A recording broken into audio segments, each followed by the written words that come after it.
Hello everyone, welcome back to most wanted series. आज का chapter है reproduction in organism, 12th class का first chapter. तो इस चैप्टर के क्या कंसेप्ट है उनको स्टडी करते हैं। इसमें जो क्वेश्चन के कन्फ्यूजन्स हैं उनको हम अवे करते हैं। तो चलिए जी, इस चैप्टर का मैप देखिए आप लोग। मोस्ट वांटेड सीरीज आपको जैसे पता ही है, जिसके अंदर हम बहुत शॉर्ट के अंदर बहुत ही सिंपल वे में और ट्रिकी बातें आपको बताया करते हैं। तो आप देखिए यहाँ पे फर्स्ट हम देखें यहाँ पे तो इंट्रोडक्शन है, जिसमें लाइफ स्पैन रिप्रोडक्शन की डेफिनेशन है। उसके बाद आपको रिप्रोडक्शन के दो टाइप मिलेंगे, asexual reproduction, sexual reproduction. Asexual reproduction के अंदर आप देखेंगे उसकी डेफिनेशन और different modes of asexual reproduction. तो different modes of asexual reproduction में binary fusion, budding, sporulation, fragmentation, zoospores, conidia, gemmules, इन सबको हम बोल सकते हैं क्या? हम बोल सकते हैं स्पेशल एसेक्सुअल रिप्रोडक्टिव स्ट्रक्चर्स का फॉर्मेशन होना। उसके बाद हम एक टाइप का एक एसेक्सुअल रिप्रोडक्शन पढ़ेंगे जिसका नाम है वेजिटेटिव प्रोपेगेशन, जो हायर प्लांट्स के अंदर देखने को मिलता है, जिसमें हम runner, rhizome, sucker, tuber, offset, bulb, ये सब यूनिट होती हैं, वेजिटेटिव प्रोपेग्यूल्स होते हैं।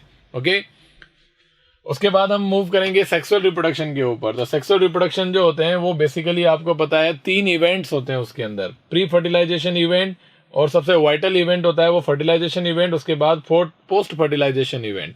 प्री फर्टिलाइजेशन इवेंट में 2 काम होते हैं, gametogenesis, gamete transfer.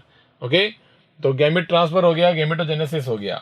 Post fertilisation event में द जाइगोट और एम्ब्रियोजेनेसिस ये देखते हैं हम लोग। इवेंट्स होने के बाद हमें पता है कि ये जो सेक्सुअल रिप्रोडक्शन होता है वो ऑर्गेनिज्म के एक पर्टिकुलर फेज में होता है। तो लाइफ में कितनी फेजेस होती हैं? 3, जुवेनाइल फेज, रिप्रोडक्टिव फेज और सेनेसेंस फेज। तीसरी फेज का एंड होता है वो होता है डेथ पे जाकर के। ओके, तो रिप्रोडक्टिव फेज के अंदर सेक्सुअल रिप्रोडक्शन करते हैं ऑर्गेनिज्म। तो अब हमें यही देखना है इस चैप्टर के अंदर कि क्या क्या जो चीजें हैं वो दे रखी हैं यहाँ पर, और सेक्सुअल रिप्रोडक्शन करने वाले ऑर्गेनिजम्स के अंदर हमें क्या डाइवर्सिटी देखने को मिलती है, जो एनसीईआरटी के लाइंस में जो बातें लिखी हुई है। तो क्वेश्चन कहाँ कहाँ से आते हैं, कैसे आते हैं, वो आप देखेंगे। तो चलिए इंट्रोडक्शन सेक्शन के अंदर आप लोगों को बताते हैं क्या है। तो यहाँ पर सिंपली लिखा गया है, वो समझिए क्या लिखा है एनसीईआरटी में। Reproduction is the biological process of formation of new offsprings from the pre existing organism. Reproduction become a vital process without which species can not survive for long. It ensure continuity of the species generation after generations as older individual undergo senescence and ultimately they die. Okay, तो कहने का मतलब ये हुआ है कि जो reproduction process जो होता है वो एक स्पीसीज की कंटिन्यूटी मेंटेन करने के लिए बहुत जरूरी है। यानी कि एक इंडिविजुअल, ऐसा इंडिविजुअल्स मिलकर के नए इंडिविजुअल बनाएंगे तो स्पीसीज का कंटिन्यूटी उस प्लैनेट पर बना रहेगा। इसलिए रिप्रोडक्शन प्रोसेस एसेंशियल है टू मेंटेन स्पीसीज कंटिन्यूटी। दूसरा एक और बात है कि रिप्रोडक्शन जो प्रोसेस होता है वो रिप्रोडक्शन प्रोसेस में वेरिएशंस आते हैं। तो हम देखेंगे वो वेरिएशन कौन से टाइप वाले रिप्रोडक्शन में होते हैं, जो इवोल्यूशनरी प्रोसेसेस के लिए बहुत जरूरी होते हैं। ठीक है, अब एक वर्ड मिलता है आपको life span. Sir life span का क्यों मतलब है? जैसे आपने लाइफ में फेजेस पढ़े अपने, juvenile phase, reproductive phase, senescence मतलब बुढ़ापा, सेनेसेंस फेज, ये 3 जो फेजेस हैं, हम अगर उन फेजेस को देखें कि सर इन फेजेस को कंप्लीट करने में कितना टाइम लगता है, वो जिंदा कितने दिनों तक रहेगा ऑर्गेनिज्म, तो जिंदा जन्म से लेकर के नेचुरल डेथ तक का जो टाइम है उसको हम लाइफ स्पैन बोलते हैं ऑर्गेनिज्म का। तो सभी ऑर्गेनिज्म का लाइफ स्पैन होता है। कोई ऐसा ऑर्गेनिज्म नहीं है जो मरता नहीं हो, है ना, जो इमॉर्टल हो, जो अमर है, ऐसा कोई ऑर्गेनिज्म नहीं है। लेकिन ऐसा एक एक्सेप्शन है, और वो है सिंगल सेल्ड ऑर्गेनिज्म। एक सेल जो होती है वो कभी लास्ट तक जिंदा नहीं रहेगी, यानी कि वो मरेगी नहीं। वो कैसे होगा? एक सेल है, अपना लाइफ आगे बढ़ाया, थोड़ी देर बाद में, मान लो 15 मिनट बाद, 18 मिनट बाद में डिवाइड हो गई। वही सेल डिवाइड होकर के 2 प्रोजेनी सेल बना दिया। इसका मतलब एक सिंगल सेल कहाँ मरी? जैसे हम अगर 2 बच्चे पैदा करते हैं तो जिंदा तो रहते हैं ना भाई। ऐसा थोड़ी होता है हमारा आधा पार्ट एक लड़का हो गया, दूसरा पार्ट लड़की हो गया, ऐसा थोड़ी होता है ना। तो इसीलिए हमारे यहाँ पे single organism, single cell organism जो होते हैं वो इमॉर्टल होते हैं, वो मरते नहीं है कभी, because of they divide into progeny cells, ये रीजन है। ओके, तो लाइफ स्पैन जो ऑर्गेनिज्म का होता है उनका क्या क्या होता है, इसमें बहुत डाइवर्सिटी है ना। अनाप शनाप तरीके का लाइफ स्पैन होता है, कहीं तो दिनों का होता है, कहीं कहीं सालों का भी होता है। तो बहुत डाइवर्सिटी है लाइफ स्पैन में। उसके बाद लाइफ स्पैन का एक चार्ट बना हुआ है एनसीईआरटी के अंदर, वो आपको पता होना चाहिए, जिसका एक एक जो ऑर्गेनिज्म है उसका रटा हुआ होना चाहिए लाइफ स्पैन क्या है, चाहे वो एक सिंगल फिगर हो, चाहे वो एवरेज के अंदर कोई फिगर दे रखे हो। ओके, और लाइफ स्पैन से रिलेटेड एक इंपॉर्टेंट बात लिखी जाती है, वो क्या है कि लाइफ स्पैन का बॉडी के साइज से कोई लेना देना नहीं है। क्यों? क्योंकि पैरट और क्रो इनका बॉडी साइज ऑलमोस्ट सिमिलर है, लेकिन लाइफ स्पैन सिमिलर नहीं है, बहुत बड़ा डिफरेंस है। यस और नो? तो आप देखिए 140 ईयर और इधर 15 ईयर्स, तो बहुत बड़ा डिफरेंस होता है। और इसी तरीके का एक एग्जाम्पल और है कि पीपल का पेड़, पीपल ट्री और मैंगो ट्री, इन दोनों के जो बॉडी साइजेज है, उनका जो कैनोपी स्ट्रक्चर है वो एक जैसा होता है, बट लाइफ स्पैन में बहुत बड़ा डिफरेंस है। एक तो 200 से 250 साल है और दूसरा जो है वो 700 से 800 साल के आसपास का होता है। तो बॉडी साइज से कभी रिलेट नहीं कर सकते लाइफ स्पैन को। तो एक पर्टिकुलर लाइफ स्पैन, मरने से पहले एक ऑर्गेनिज्म की एक ड्यूटी है, परम कर्म है, और वो कर्म ये है कि अपने जैसा ऑर्गेनिज्म पैदा करके जाओ, अपनी जाति का अस्तित्व बना के रखो, अपनी स्पीसीज की कंटिन्यूटी को मेंटेन रखो, ये काम करना है। तो उसी को रिप्रोडक्शन बोलते हैं। अब लाइफ स्पैन्स ऑफ ऑर्गेनिज्म, ये तो मैंने बता ही दिया, मैंगो ट्री का एग्जांपल दे दिया, लाइफ स्पैन की बात हो गई, ये स्लाइड हमारी कंप्लीट हो गई। नेक्स्ट ये वाला जो है वो आपको रटना चाहिए, डायरेक्टली याद होना चाहिए, सारे life span as it is, और आप पूरा याद करेंगे। फिर रिप्रोडक्शन की डेफिनेशन है, ये आपको पता ही है, एनसीईआरटी में दे रखी है, एज इट इज है। उसके बाद आपको पता होना चाहिए कि कैसे जो है वो रिप्रोडक्शन के 2 टाइप हमें देखने को मिलते हैं, और रिप्रोडक्शन ही एक ऐसा बायोलॉजिकल प्रोसेस है जो किसी ऑर्गेनिज्म को जिंदा रहने के लिए जरूरी नहीं है, अपनी जाति को, अपनी स्पीसीज को जिंदा रहने के लिए जरूरी होता है।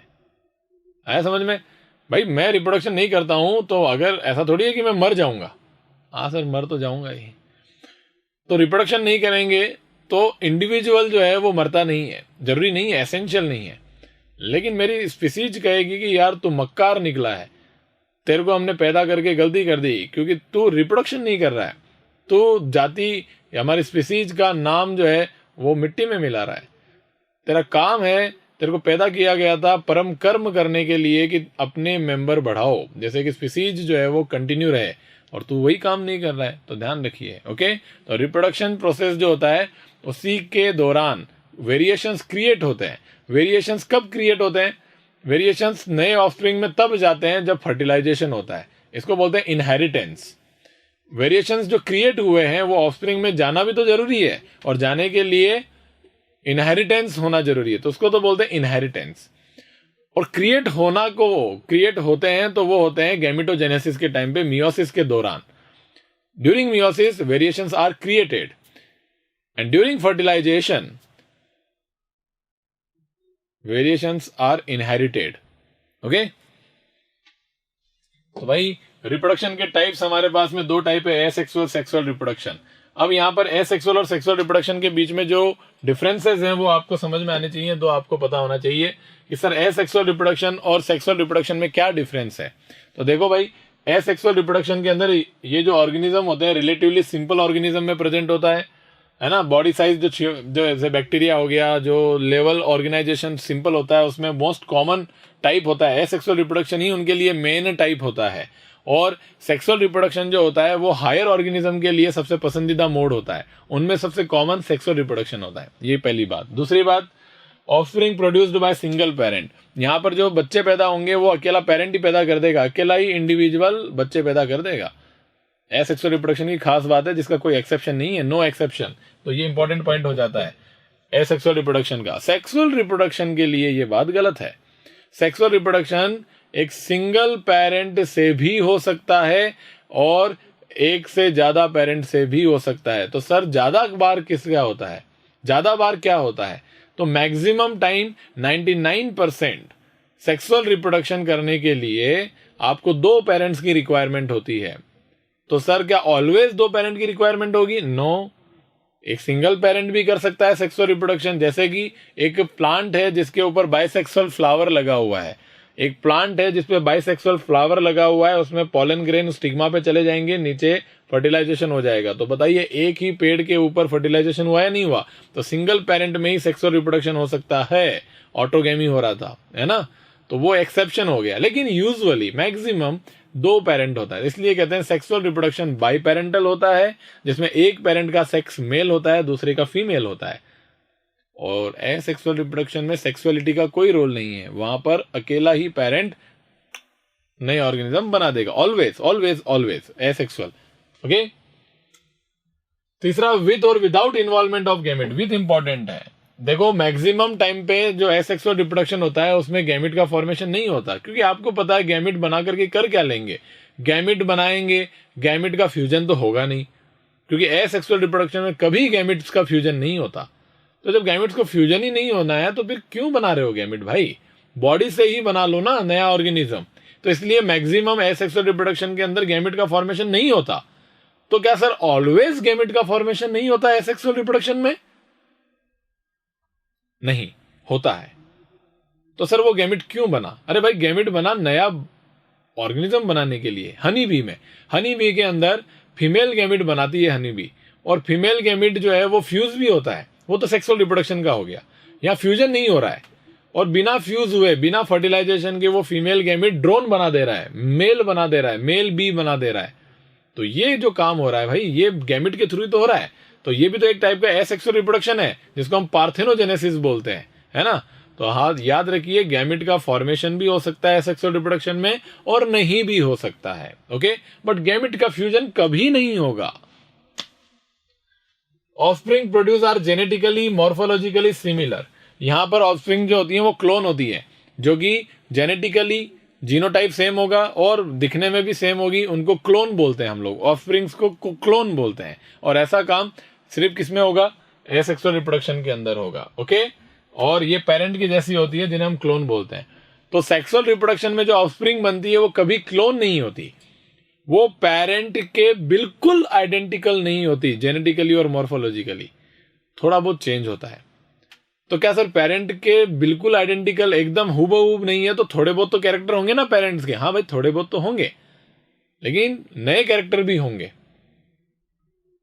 ऐसा नहीं है कि एकदम हुबहू हो गया, ऐसा कभी नहीं होगा। उनको बोलते हैं वेरिएशंस। तो वेरिएशंस सेक्सुअल रिप्रोडक्शन में होते हैं, यहाँ नहीं होते, यहाँ क्लोन होते हैं बस। ठीक है, तो आई थिंक आपको सारी बातें समझ में आ गई होगी। अब आप बोलोगे सर गैमेटोजेनेसिस सेक्सुअल रिप्रोडक्शन में ऑलवेज होता है क्या? यस, क्योंकि सेक्सुअल रिप्रोडक्शन का वाइटल इवेंट है फर्टिलाइजेशन, और फर्टिलाइजेशन गैमेट्स का होता है, तो गैमेटोजेनेसिस ऑलवेज मिलेगा आपको। ओके, तो ये दोनों में डिफरेंस मैंने एसेक्सुअल को लेकर के बता दिया आपको। ओके, अब एक बात है, देखो यहाँ पे लिखा है मोनेरा और प्रोटिस्टा। प्रोटिस्टा और मोनेरा यूनिसेलुलर ऑर्गेनिजम्स का किंगडम है, एक यूकेरियोटिक का है प्रोटिस्टा, एक प्रोकैरियोटिक का है मोनेरा। सर इनमें जो रिप्रोडक्शन होता है वो तो सिंपलर बॉडी ऑर्गेनाइजेशन है, तो फिर एसेक्सुअल रिप्रोडक्शन हो गया। तो अब हम पढ़ने जा रहे हैं different modes of asexual reproduction. तो जो यूनिसेलुलर ऑर्गेनिजम्स होते हैं उनके अंदर सेल डिवाइड होकर के 2 नई सेल बना लेती है, मोनेरा और प्रोटिस्टा किंगडम के अंदर। तो सेल डिवाइड हो रही है, मतलब सेल डिवीजन ही तो हो रहा है। तो एक सेल से 2 सेल बनी, तो ये तो रिप्रोडक्शन हो गया सर। और एक सेल से जो 2 सेल बनी है, ये जो रिप्रोडक्शन हुआ है सर ये क्यों हुआ, किसकी वजह से हुआ, इसका मीडियम क्या है? सेल डिवीजन मीडियम है। तो सेल डिवीजन की वजह से जो ये एसेक्सुअल रिप्रोडक्शन हो रहा है ये मोनेरा और प्रोटिस्टा में देखने को मिलता है ना। तो इसीलिए हम कह सकते हैं कि cell division is the mode of reproduction itself. Okay, clear. अब इसमें सेल डिवीजन जो हो रहा है, सेल डिवीजन इसका मतलब सेल डिवाइड होकर के 2 इक्वल साइज की सेल भी बना सकती है, एक सेल डिवाइड होकर के। तो सेल डिवीजन को इन्होंने बोल दिया फीजन। फीजन का मतलब टुकड़े करना, 2 बराबर टुकड़े हो गए एक सेल के, उसको बोल दिया बाइनरी फीजन। और एक सेल के कई सारे छोटे छोटे टुकड़े हो गए, मल्टीपल फीजन। और अगर सर एक सेल डिवाइड हो रही है जिसमें 2 अनइक्वल साइज, एक बड़ी साइज और एक छोटी साइज की सेल बन गई, तो बन तो 2 ही रही है, लेकिन साइज एक की बड़ी है और एक की बहुत छोटी है, तो इसको क्या बोलोगे? बाइनरी फीजन बोलोगे? नहीं बोलेंगे। बाइनरी फीजन में 2 इक्वल साइज की सेल बननी चाहिए। तो सर इसको क्या बोलेंगे? ये भी तो सेल डिवीजन है, इसका नाम क्या रखेंगे? इसका नाम है बडिंग। क्या है? बडिंग। ओके, तो ये जो बड़ी साइज छोटी साइज होती है वो ईस्ट में होती है, तो बडिंग ईस्ट में देखने को मिलती है। बाइनरी फीजन जो होता है वो हमको अमीबा में देखने को मिलता है, और मल्टीपल फीजन जो है वो हमें देखने को मिलता है प्लाज्मोडियम की स्पीसीज में देखने को मिलता है। मलेरियल स्पीसीज, है ना। अमीबा के अंदर मल्टीपल फ्यूजन भी देखने को मिलता है। जनरली अमीबा फेवरेबल कंडीशन में, जब नॉर्मली फेवरेबल ही चल रहा है माहौल, तब वो बाइनरी फ्यूजन करता है। बाइनरी में भी सिंपल बाइनरी। सिंपल बाइनरी का मतलब ये होता है कोई भी प्लेन से काट दो इसको, प्लेन कोई डिसाइडेड नहीं है। जैसे पैरामीशियम है, उसको एक पर्टिकुलर प्लेन से ही, ट्रांसवर्स प्लेन से ही काटना होगा। जैसे यूग्लिना है, उसको लॉन्गिट्यूडिनल से ही काटना होगा। तो longitudinal binary fusion, transverse binary fusion, किसी भी प्लेन से काट दो, सिंपल बाइनरी फ्यूजन। तो amoeba generally simple binary fusion से ही डिवाइड होता है, लेकिन उसमें मल्टीपल फ्यूजन भी देखने को मिलता है। वो कब? वो जब एकदम सूखा पड़ गया, सूखे पड़ने से जस्ट पहले अमीबा को पता लग जाता है। अमीबा क्या करता है, गोल हो जाता है, गोल होकर के अपने चारों ओर सिस्ट बना लेता है, एनसिस्टेशन, और अपना सूखा निकालता है उसमें। जैसे ही वापस पानी आएगा, फेवरेबल कंडीशन रिटर्न होगी, उस टाइम पे अंदर कोई स्टिमुलस जाएगा, स्टिमुलस जाने से वो सिस्ट जो है उसके अंदर प्रेजेंट जो एक अमीबा है, उस अमीबा के अंदर मल्टीपल फ्यूजन होगा, और मल्टीपल फ्यूजन होने की वजह से कई सारे छोटे छोटे सूडोपोडियोस्पोर बन जाएंगे, और सिस्ट टूट जाएगी, और फूट के सिस्ट वो सूडोपोडियोस्पोर बिखर जाएंगे, और एक सूडोपोडियोस्पोर एक नए अमीबा में डेवलप हो जाएगा। ऐसा भी देखने को मिलता है। तो अमीबा का कंसेप्ट समझ में आ गया, बाइनरी फ्यूजन समझ में आ गया, ईस्ट में बडिंग समझ में आ गया, अमीबा का सिंपल बाइनरी फ्यूजन का डायग्राम और ईस्ट का बडिंग का डायग्राम आपको एनसीईआरटी में दे रखा है। यस और नो?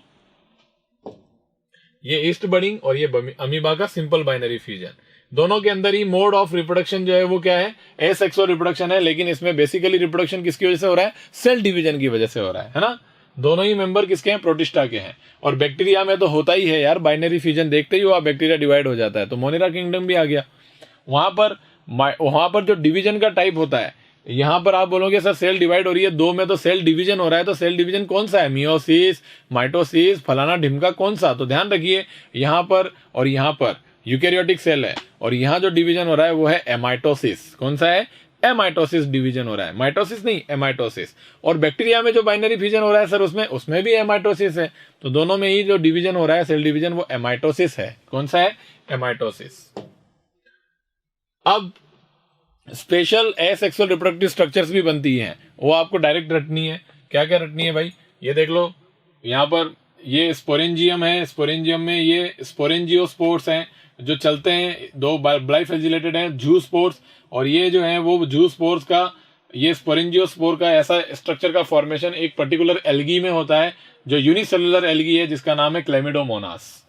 और ये पेनिसिलियम है, पेनिसिलियम का एक पर्टिकुलर हाइफा है, फिलामेंट है, फिलामेंट में एक पर्टिकुलर स्पेशल टाइप के हाइफी होते हैं जिन्हें कोनिडियोफोर बोलते हैं। कोनिडियोफोर के ऊपर ये एक एक दो तीन, ये एक कोनिडियोस्पोर है। तो बहुत सारे कोनिडियोस्पोर्स है ना, तो इनको बोलते हैं कोनिडिया। क्या बोलते हैं? कोनिडियोस्पोर्स को ही कोनिडिया बोलते हैं। तो ये कोनिडिया दिख रहे हैं आपको, ये स्पोर्स है।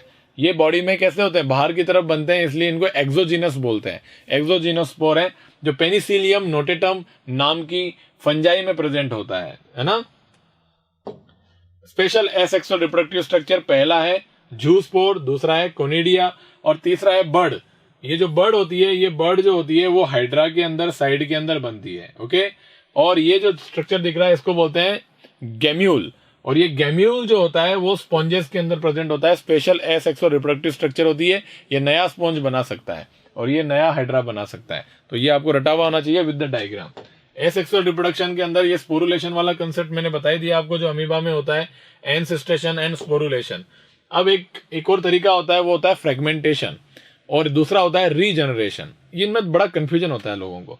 जैसे हम बात करें प्लेनेरिया, प्लेनेरिया में ये बॉडी कट हुई, ये बॉडी कट होने के बाद में ये बॉडी एक्स पार्ट हो गया, ये बॉडी का वाई पार्ट हो गया। तो आपको ये बात समझने की जरूरत है कि ये जो है यहां पर टुकड़ा होने के बाद में सर इसको फ्रेगमेंटेशन क्यों नहीं बोला? इसको इसलिए फ्रेगमेंटेशन नहीं बोला क्योंकि इसमें ये होल बॉडी जो है वो x प्लस वाई है। तो x plus Y is equal to Z. Z जो है वो कंप्लीट बॉडी है। अगर दो टुकड़े कर दोगे तो ये नहीं कह सकते कि ये एक अलग बॉडी बन गया है, मतलब इसमें जो काम हो रहा है वो इसमें भी हो रहा है, ऐसा नहीं होता। इसमें पूरा काम करने के लिए x प्लस वाई चाहिए। तो इस कंडीशन में जो टुकड़ा होगा, ये x जो होगा वो आगे बढ़ करके नया प्लेनेरिया बनाएगा, मतलब z बनाएगा, और ये y जो है वो z बनाएगा, और x भी आगे पूरा डेवलप होकर के एक्स जो है वो वाई पार्ट डेवलप करेगा और आगे जाकर के नया प्लेनेरिया बना देगा, मतलब जेड बना देगा। इसको बोलते हैं रीजनरेशन। तो सर फिर फ्रेगमेंटेशन क्या चीज है? फ्रेगमेंटेशन क्या होता है? फ्रेगमेंटेशन में ये देखो, ये कोई एल्गी है, ठीक है। इस एल्गी के अंदर इस पार्ट से लेकर के उस पार्ट तक सेम बॉडी ऑर्गेनाइजेशन है। कैसे? कि सर मैंने मान लो एल्गी के 2 टुकड़े कर दिए यहां पर, ये लो साहब 2 टुकड़े, एक एक्स टुकड़ा और एक वाई टुकड़ा। फ्रेगमेंटेशन, 2 फ्रेगमेंट बन गए। तो आप मुझे बताइए सर कि अगर एक्स में जो काम चल रहा है क्या सेम वाई में भी चल रहा है क्या? बिल्कुल चल रहा है, क्योंकि इसके ये जो पार्ट हैं वो दोनों ही एक इंडिपेंडेंट ऑर्गेनिज्म की तरह है, क्योंकि इसमें सभी जगह बॉडी ऑर्गेनाइजेशन सेम होता है। बट प्लेनेरिया में तो पूरा बॉडी ये है, इसमें सारा काम कहीं भी चल रहा है। अब आप इसमें एक्स का टुकड़ा काट लोगे तो आप कहोगे कि सर इसको जिंदा रहने के लिए जितने भी फंक्शन है वो सारे इस एक्स पार्ट में चल सकते हैं क्या? चल सकते हैं। लेकिन जब प्लेनेरिया को तोड़ा तो इस एक्स पार्ट के अंदर इसको जिंदा रहने के लिए जितने भी फंक्शन है वो चल सकते हैं क्या? नहीं चल सकते। उस एक्स को वाई की रिक्वायरमेंट है। जब ये जेड बनेगा, पूरा बनेगा, जेड बनने के बाद में ये ऑर्गेनिज्म अपना सारा काम कर सकेगा। इसलिए यहां तो हुआ रीजनरेशन, और यहां एक्स पार्ट भी अपना काम कर सकता है। पहले एक्स प्लस वाई ये पूरा पार्ट जेड था, तो जेड में जो फंक्शन चल रहे थे, मान लो पी फंक्शन चल रहे थे जेड में, आपने टुकड़े कर दिए, एक्स और वाई में डिवाइड कर दिया। अब आप कहोगे कि सर जिंदा रहने के लिए पी फंक्शंस की रिक्वायरमेंट है, सारे फंक्शंस की रिक्वायरमेंट है जो पी है, तो एक्स भी पी परफॉर्म करेगा और वाई भी पी फंक्शंस परफॉर्म कर देगा। तो इसका मतलब ये 2 डिफरेंट ऑर्गेनिज्म हो गए या नहीं हो गए? हो गए। बट हाँ, पहले ये थोड़ा बड़ा था, अब ये छोटे हैं, लेकिन है तो ऑर्गेनिज्म ना। हो तो रिप्रोडक्शन गया या नहीं गया? हो गया। तो एक बॉडी से 2 नई बॉडी बन गई, तो फ्रेगमेंट बन गए, फ्रेगमेंटेशन हो गया। और ये धीरे धीरे फिर क्या करेंगे? बड़ा हो जाएंगे। अभी बॉडी में छोटे हैं, हालांकि काम तो पी कर रहे हैं, लेकिन बॉडी साइज छोटा है, तो थोड़े टाइम के साथ में एडल्ट हो जाएंगे, बड़ा हो जाएंगे, पी फंक्शन करने वाले 2 ऑर्गेनिज्म बन जाएंगे। ऐसा होता है फ्रेगमेंटेशन। ओके, तो ध्यान रखिए, फंजाई के अंदर फ्रेगमेंटेशन देखने को मिलता है आपको, ठीक है। तो एग्जाम्पल इंपॉर्टेंट है फ्रेगमेंटेशन और रीजनरेशन के। तो एनसीईआरटी के अंदर हाइड्रा का एग्जाम्पल दे रखा है रीजनरेशन, हाइड्रा का एग्जाम्पल दे रखा है फ्रेगमेंटेशन के अंदर, वो जरूर याद रखिएगा। ओके, अब है नेक्स्ट वेजिटेटिव प्रोपेगेशन। सर ये क्या भला है ना? वेजिटेटिव प्रोपेगेशन क्या चीज है? वेजिटेटिव प्रोपेगेशन का नाम ही ये है, एसेक्सुअल रिप्रोडक्शन का एक टाइप है। बोलाओ एसेक्सुअल रिप्रोडक्शन क्यों बोला इसको? इसको एसेक्सुअल रिप्रोडक्शन इसलिए बोला क्योंकि यहां पर सिंगल बॉडी, एक सिंगल पेरेंट ही नए ऑर्गेनिज्म बना देगा, तो हो गया एसेक्सुअल रिप्रोडक्शन। और सर एक बात बताइए, इसको वेजिटेटिव प्रोपेगेशन वर्ड क्यों यूज किया, वेजिटेटिव रिप्रोडक्शन क्यों यूज किया? क्योंकि इसमें सेक्स ऑर्गन का कोई इन्वॉल्वमेंट नहीं है, इसमें वेजिटेटिव पार्ट से ही सब कुछ बन जाएगा। अकेले ऑर्गेनिज्म के वेजिटेटिव पार्ट से नए बॉडीज बन जाएंगे, नए ऑर्गेनिज्म बन जाएंगे, इसलिए वेजिटेटिव रिप्रोडक्शन है। सर एक बात बताइए, क्या ये नाम वेजिटेटिव प्रोपेगेशन वर्ड बताइए, प्रोपेगेशन प्रोपेगेट करना मतलब संख्या बढ़ाना, नंबर्स बढ़ाना, वेजिटेटिव पार्ट से वेजिटेटिव प्रोपेगेशन हो गया रिप्रोडक्शन। सर ये प्लांट के लिए अप्लाई होता है, जो एनिमल्स है उनके लिए भी हम यूज कर सकते हैं। तो यहां पर आप बोलोगे कि यार देखो टर्मिनोलॉजी का खेल है, आप ये प्लांट के लिए यूज करो तो ज्यादा अच्छा है, बस ट्रेडिशनली यूज करते हैं बस, है ना। इसका कोई रीजन नहीं है कि आप, अच्छा वर्ड लगता है एनिमल के लिए एसेक्सुअल रिप्रोडक्शन। जैसे कि मान लो एक हाइड्रा अगर डिवाइड हो रहा है, जैसे प्लेनेरिया है, तो प्लेनेरिया जो हो रहा है वो नए बना रहा है, बॉडी से ही बना रहा है, तो इसको एसेक्सुअल रिप्रोडक्शन वर्ड यूज करेंगे। इसको ये नहीं बोलेंगे वेजिटेटिव प्रोपेगेशन, थोड़ा भद्दा सा लगेगा, बस इसलिए। प्लांट के लिए अच्छा सा लगेगा, इसलिए एसेक्सुअल रिप्रोडक्शन की जगह प्लांट में क्या यूज करते हैं, वेजिटेटिव रिप्रोडक्शन और वेजिटेटिव प्रोपेगेशन, बस ये डिफरेंस है। ओके, तो वेजिटेटिव प्रोपेगेशन जो होता है, अब आपको एक चीज बताते हैं, वो तो ये तो मैंने समझा दिया वेजिटेटिव। अब मैं एक वर्ड समझाता हूं, वेजिटेटिव प्रोपेग्यूल। अब आगे हम प्लांट पे। तो सर प्लांट में जो एक इंडिविजुअल है, उसके वेजिटेटिव पार्ट में, उसमें तो बहुत सारे ऑर्गन है, लीव्स हैं, स्टेम है, रूट है, ऐसे कई स्ट्रक्चर है उसकी बॉडी में, वेजिटेटिव ऑर्गन में। तो जो पार्ट उस पूरे बॉडी में, वो जो स्ट्रक्चर, वो जो पार्ट जहां से नया ऑर्गेनिज्म बनेगा, जहां से नया ऑर्गेनिज्म बनेगा, जिस जगह से, जिस पार्ट से नया ऑर्गेनिज्म बनेगा, उस सिंगल पार्ट को क्या बोला जाएगा, वेजिटेटिव प्रोपेग्यूल। जैसे एक पोटैटो प्लांट है, आलू का प्लांट है, आलू के प्लांट में लीव्स दिख रही हैं, स्टेम दिख रहा है छोटा सा, नीचे रूट्स हैं, और नीचे देख रहे हैं हम जमीन के अंदर ऐसे राउंड राउंड ट्यूबर हैं, और वो मॉडिफाइड स्टेम है जिसमें फूड स्टोरेज कर रखा है। और हमने देखा कि उस ट्यूबर को निकाला, काटा, बोया, पानी डाला, उसमें से नया एसके जैसा का जैसा प्लांट बन गया। तो बताइए। और दूसरा, उसकी लीफ को काटा, जमीन में डाला, पानी डाला, कुछ नहीं होगा। तो एक्चुअल में देखा जाए तो आपने देखा उस प्लांट के कौन से पार्ट से नया प्लांट बना, उस ट्यूबर से नया प्लांट बना, वो मॉडिफाइड स्टेम से नया प्लांट बना। तो उस ट्यूबर को क्या बोलोगे आप? वेजिटेटिव प्रोपेग्यूल बोलोगे, है ना। तो कोई भी प्लांट के जिस पार्ट से नया ऑर्गेनिज्म डेवलप हो जाता है, उस पार्ट को, उस वेजिटेटिव पार्ट को वेजिटेटिव प्रोपेग्यूल बोलते हैं। तो ऐसे वेजिटेटिव प्रोपेग्यूल की कई सारी लिस्ट है आपके पास में, है या नहीं है? जैसे राइजोम, सकर, है ना, ट्यूबर, बल्ब, है ना, कॉर्म, सब कुछ है आपके पास में। तो ये सब जितने भी आपको दिख रहे हैं वो सारे वेजिटेटिव प्रोपेग्यूल होते हैं। एग्जाम्पल मॉर्फोलॉजी के अंदर आप पढ़ेंगे। कंसेप्ट आपको समझ में आ गया होगा। ओके, तो ये ध्यान रखिएगा, कई सारी बातें बता दी है। अब वेजिटेटिव प्रोपेग्यूल में एक एनसीईआरटी में फिगर है, देखो, ये देखो, ये वेजिटेटिव प्रोपेग्यूल जिसके अंदर पोटैटो की जो आईज होती हैं, वो जो ये ट्यूबर है, ट्यूबर एक वेजिटेटिव प्रोपेग्यूल है, उसमें जो आईज है वो मोर स्पेसिफिकली वेजिटेटिव प्रोपेग्यूल बता सकते हैं हम लोग। तो एनसीईआरटी में ट्यूबर वर्ड को वेजिटेटिव प्रोपेग्यूल यूज नहीं किया है।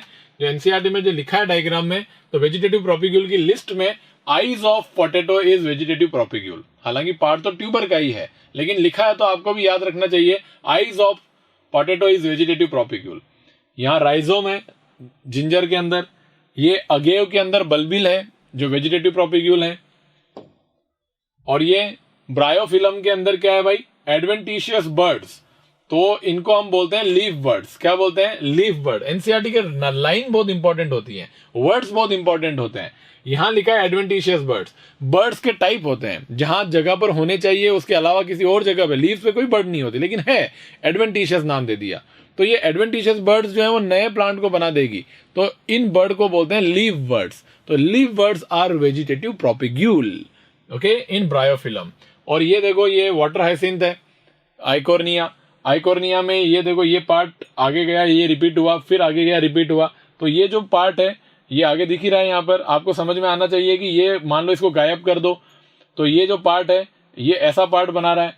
तो आप सोचो इधर भी ये पार्ट है ऑफसेट, तो ऐसा आगे और बन जाएगा। तो इसमें माइटोसिस होगा, इसमें सेल डिवीजन होंगे, सेल डिवीजन होकर के, माइटोसिस होकर के, डिफरेंशिएशन होकर के ऐसा पार्ट आगे लग जाएगा। तो फिर उसमें भी आगे ऑफसेट होगा, फिर आगे बढ़ जाएगा। ऐसे वो ग्रो करता जाता है माइटोसिस से। और नीचे से ये जो जहां उग रहा है ना, इस लेक में, यहाँ ऑक्सीजन डिसॉल्व है, और इस ऑक्सीजन को ये रूट्स जो होती हैं, मॉडिफाइड जो होती हैं, ये इसको अपटेक करती है, पूरी ड्रेन करती है। तो एक तालाब में अगर आइकोर्निया उगा हुआ है तो इसकी रेट इतनी जबरदस्त होती है ग्रो करने की। तो इस रेट की वजह से इस रेट बहुत ज्यादा होती है इसकी ग्रो करने की, तो जो ऑक्सीजन अवेलेबल है उसको यूज करेगा वो। तो जब ज्यादा रेट से ग्रो कर रहा है तो बहुत ज्यादा फास्ट ऑक्सीजन को ड्रेन करेगा लेक से। और जब लेक में डिजॉल्व ऑक्सीजन की कमी आ जाएगी तो वहां फिशेस जो है उनके लिए ऑक्सीजन कम हो जाएगा, वो सफोकेट करेंगी, मर जाएंगी। और फिशेस सारी मर गई तो फिर बंगाल के अंदर खाना किससे खाएंगे? माछ भात। भात मतलब चावल, माछ मतलब मच्छी। तो मच्छी चावल नहीं मिला, मच्छी चावल नहीं मिला तो भाई लोग भूखे मर गए। इसको आतंक हो गया, बंगाल का टेरर हो गया, आतंक मच गया बंगाल में। ओके, तो इसको टेरर ऑफ बंगाल बोलते हैं। तो इसको निकालना भी बहुत मुश्किल है। ओके, और ये भाई साहब जो है वो बाहर से लाई गई है, एक्सोटिक स्पीसीज है, इंडिया में नहीं थी ये। पता चला कि सुंदरता के चक्कर में आके, ज्यादातर लोग सुंदरता के चक्कर में आके ही मरते हैं। तो ये देखो यहाँ पर हम भी मर गए। कैसे? इसके अच्छी अच्छी लीव्स, इसके फ्लावर्स की वजह से लेके आ गए इसको, और पता चले कि हाहाकार मचा दिया, लोगों को खाना नहीं मिल रहा है। ओके, तो ये है भाई आपके पास में डिफरेंट वेजिटेटिव प्रोपेग्यूल और ऐसे बात।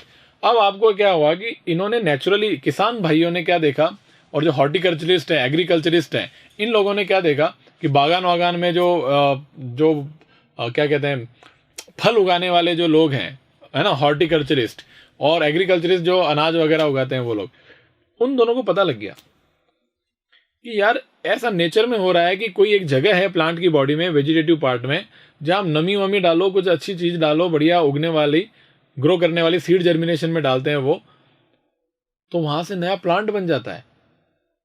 तो उनको तो मजे आ गए ना। उनको कैसे मजे आए?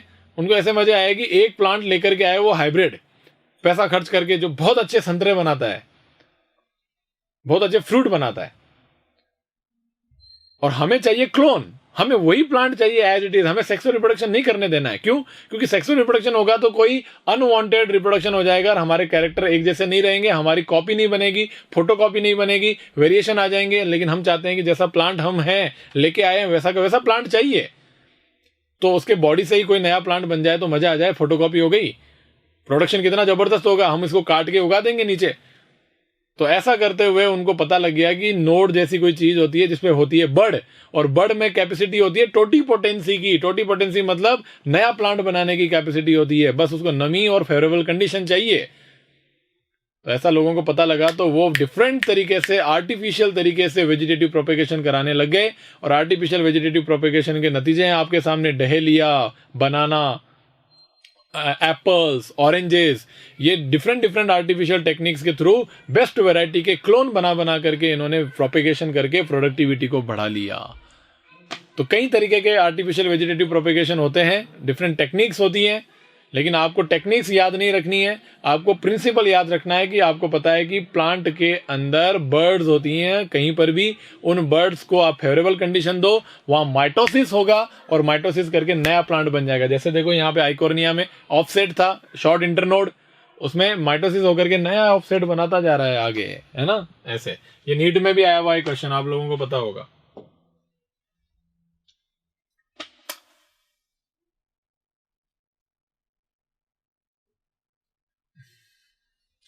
एक एनसीईआरटी में एक पैराग्राफ दिया हुआ है, वो ये कह रहे हैं कि जो सिंपलर बॉडी ऑर्गेनाइजेशन वाले हैं उसमें main mode of reproduction is asexual reproduction होता है, लेकिन वो स्विच करते हैं सेक्सुअल रिप्रोडक्शन के ऊपर। अब आपको पता लगेगा कि यार सेक्सुअल रिप्रोडक्शन के ऊपर स्विच क्यों कर रहे हैं वो लोग, क्यों जरूरत आ पड़ी उनको। जैसे ये होता है फंजाई के साथ में, ये होता है बैक्टीरिया के साथ में, कुछ के साथ में।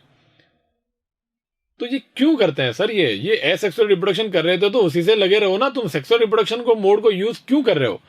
ये इंपॉर्टेंट ये जानना है कि ये एक्चुअल में करते कब है सेक्सुअल रिप्रोडक्शन। और ये तब करते हैं जब इनके ऊपर बहुत बड़ी दुविधा, बहुत बड़ी जो कहें कि बस इनके मतलब जब इनकी 12 बज जाती है, तब जिनके ऊपर कोई कहर आ पड़ता है, तब सेक्सुअल रिप्रोडक्शन यूज करते हैं ये मोड। फेवरेबल कंडीशन में तो ये राजा हैं, इनको कम टाइम में ज्यादा ऑफस्प्रिंग चाहिए, वेरिएशन से इनसे कोई लेना देना नहीं है, तो ये एसेक्सुअल में लगे रहते हैं। लेकिन जब इनको पता लगा कि अनफेवरेबल कंडीशन आने वाली है, सब सूखा पड़ने वाला है, तब वो सेक्सुअल रिप्रोडक्शन के मोड पर चले गए। अब इसका क्वेश्चन जब पूछते हैं तो लोगों को ये लगता है कि अच्छा सेक्सुअल रिप्रोडक्शन से जो वेरिएशन आएंगे ना ऑफस्प्रिंग के अंदर, वो उस अनफेवरेबल कंडीशन में जिंदा रह जाएंगे। अबे पानी नहीं है, कैसे जिंदा रह जाएगी? पैदा ही नहीं करते हैं, पैदा होगा तब वेरिएशन वाला कंसेप्ट आएगा। पैदा तो वो फेवरेबल होने के बाद करते हैं, तो वेरिएशन का कोई कंसेप्ट नहीं है यहां पर कंसेप्ट क्या है कि जब वो दो गैमेट को फर्टिलाइज करके जाइगोट बनाएंगे ना, वो जाइगोट में एक सबसे बड़ी खासियत होती है कि वो अपने चारों ओर सिस्ट बना लेता है और जाइगोट को जिंदा रखता है। क्योंकि अगर फंजाई है तो उसका माइसीलिया, उसके फिलामेंट इतनी बड़ी बॉडी है, उस अनफेवरेबल कंडीशन से खुद को बचाने के लिए वो अपने चारों ओर कोई आवरण, कोई सिस्ट नहीं बना सकता है जो सूखे से बचा सके। वो बचा सकता है, वो बना सकता है तो सिर्फ जाइगोट बना सकता है जो सूखे से बचाएगा। और जब वापस फेवरेबल कंडीशन आएगी तो जाइगोट अंदर डेवलप होकर के नया माइसीलियम, नया फिलामेंट बना लेंगे, और नए फिलामेंट तो फिर उस्ताद हैं एसेक्सुअल रिप्रोडक्शन करने के लिए, तो फेवरेबल कंडीशन आने के बाद एसेक्सुअल रिप्रोडक्शन करके अपनी संख्या बढ़ा लेंगे। लेकिन शुरुआत कहां से हुई? उस जाइगोट से हुई। तो भाई जाइगोट कब जिंदा रहा? जब वो सिस्ट बनी। तो उस सिस्ट वाले जाइगोट, उसको बोलते हैं जाइगोस्पोर्स या स्पोर्ट्स। तो वो पर्टिकुलर स्पोर तभी बनता है जब वो सेक्सुअल रिप्रोडक्शन करते हैं। तो उनको अपनी लाइफ की कंटिन्यूटी मेंटेन करके रखने के लिए अनफेवरेबल कंडीशन के अंदर उसके ऑनसेट से पहले वो कौन से मोड पे स्विच कर लेते हैं? सेक्सुअल रिप्रोडक्शन पे स्विच कर लेते हैं, because of formation of spore. Sexual reproduction enables them to form a spore which can withstand with unfavorable conditions so that they can survive. सर्वाइविलिटी के लिए वो सेक्सुअल रिप्रोडक्शन के ऊपर शिफ्ट करते हैं। ये कंसेप्ट है, ध्यान रखिएगा। ओके, चलो जी। और आपको पूछा जाए कि हायर ऑर्गेनिज्म सेक्सुअल रिप्रोडक्शन के ऊपर शिफ्ट क्यों हो गए, क्या एसेक्सुअल उनको रास नहीं आया? कम टाइम में ऑफस्प्रिंग दे तो रहे थे, लेकिन वो बोले भाई एनवायरनमेंट हो रहा है चेंज और चाहिए वेरिएशन। बच्चे ऐसे होने चाहिए जो इन वेरिएशंस को झेल, इन एनवायरमेंटल चेंजेस को झेल सके, जिंदा रह सके, तब तो हमारी स्पीसीज बचेगी। ये चेंजिंग इन एनवायरमेंट तो उनको धोता जा रहा है, निकालता जा रहा है, मर गए सारे, हमारी स्पीसीज कैसे कंटिन्यू रहेगी? हमें नहीं चाहिए एसेक्सुअल रिप्रोडक्शन। एसेक्सुअल बोलता है अरे भाई वो बहुत स्लो है, बहुत कॉम्प्लेक्स है, बहुत टाइम लगेगा और एक बार में 1-2 बच्चे पैदा करके देगा। मैं हूं बहुत फास्ट हूं और कई सारे बच्चे पैदा करके दूंगा, अपना लो मुझे। वो कहता है वो बाढ़ आई, तूने 10 मिनट में 50 संततियां बनाई, 50 बच्चे बनाए, एक बाढ़ आ गई, एनवायरमेंटल कंडीशन ऐसी आई कि किसी को तैरना नहीं आता, तेरे को नहीं आता था, तो उनको कैसे आएगा? वो तो क्लोन है। वो मर गए सारे के सारे 50 के 50, ये स्पीसीज खत्म। तो बोला तूने क्या उखाड़ लिया? बोले हम दोनों ने मिलकर के एक ऐसा बच्चा पैदा, हालांकि 50 नहीं, एक ही पैदा किया हमने, हमें दोनों को तैरना नहीं आता और बाढ़ आई, पता चला कि वो जिंदा रह गया, हम मर गए। वो कैसे जिंदा रह गया? और उसको तैरना आता है। अरे भाई उसको कैसे तैरना आता है? वेरिएशन। तो बता तेरे और मेरे में से कौन जीता? वेरिएशन वाला जीता। इसलिए उनको लगा कि ये बढ़िया रिप्रोडक्शन प्रोसेस है, मोड ऑफ रिप्रोडक्शन इससे बेस्ट नहीं हो सकता है। तो हायर ऑर्गेनिज्म जो अच्छे कैरेक्टर वाले हैं उन्होंने sexual mode of reproduction use कर लिया। तो आते हैं सेक्सुअल रिप्रोडक्शन के ऊपर। Sexual reproduction involve formation of the male and female gametes either by the same individual. देखो क्या लिखा है, या तो सेम इंडिविजुअल, भाई गैमेट तो बनेंगे, इसमें कोई दो राय नहीं है, या तो वो अकेला ही बना देगा, अकेला बॉडी, मेल और फीमेल गैमेट अकेला बॉडी बना देगा। इसका एग्जांपल है कौन? Monoecious plant. सर ये मोनोइशियस का क्या मतलब है? ओइशियस मतलब घर, मोनो मतलब एक, दोनों सेक्स का घर एक ही है, मेल सेक्स और फीमेल सेक्स एक ही घर में बढ़े हैं, मोनोइशियस। डाइओइशियस दो घर हैं सर दोनों सेक्स के, उसका अलग है, इसका अलग है, दो अलग अलग प्लांट पे हैं ये, डाइओइशियस। तो सेम इंडिविजुअल मोनोइशियस प्लांट दोनों गैमेट बना देगा। डिफरेंट इंडिविजुअल्स, दो डिफरेंट इंडिविजुअल होंगे तो एक तो मेल होगा और दूसरी फीमेल होगी, अपोजिट सेक्स होंगे उनके। गैमेट फ्यूज होकर के जाइगोट बनाते हैं, ये भी काम होता है सेक्सुअल रिप्रोडक्शन में, और जाइगोट आगे डेवलप हो जाता है नए ऑर्गेनिज्म में। अच्छा, ये एक बड़ा इलैबोरेट कॉम्प्लेक्स स्लो प्रोसेस है भाई। आपको पता है because of the fusion of male gamete and female gamete sexual reproduction result in offspring that not identical to the parent और अमंग्स देमसेल्व्स। मतलब अगर दो भाई हैं तो वो एक दूसरे में भी सिमिलर नहीं है। जैसे एसेक्सुअल के क्लोन होते हैं, वो पेरेंट और वो दोनों तीनों एक जैसे ही हो गए, पता ही नहीं चलता कि बड़ा होने के बाद कौन बाप है कौन बेटे हैं। लेकिन सेक्सुअल रिप्रोडक्शन जो है वो होने के बाद आपके दो बच्चे हैं तो वो दो बच्चे एक दूसरे में भी अलग हैं और पेरेंट से भी वो अलग रहेंगे, इसको वेरिएशन बोलते हैं। तो plant, animal, fungi, great diversity in external morphology. तो ये जितने भी ऑर्गेनिज्म हैं जो सेक्सुअल रिप्रोडक्शन शो करते हैं, इनके मॉर्फोलॉजी में, इनके इंटरनल एनाटॉमी के अंदर, इनकी फिजियोलॉजी के अंदर कई सारी डाइवर्सिटी है, कई वेरिएशंस हैं, कई भिन्नताएं हैं, सिमिलरिटी नहीं है। लेकिन इन सबको जब सेक्सुअल रिप्रोडक्शन करता हुआ देखो तो आप देखोगे कि ये सेक्सुअल रिप्रोडक्शन करता हुआ देखोगे तो ये सेम पैटर्न शो करते हैं।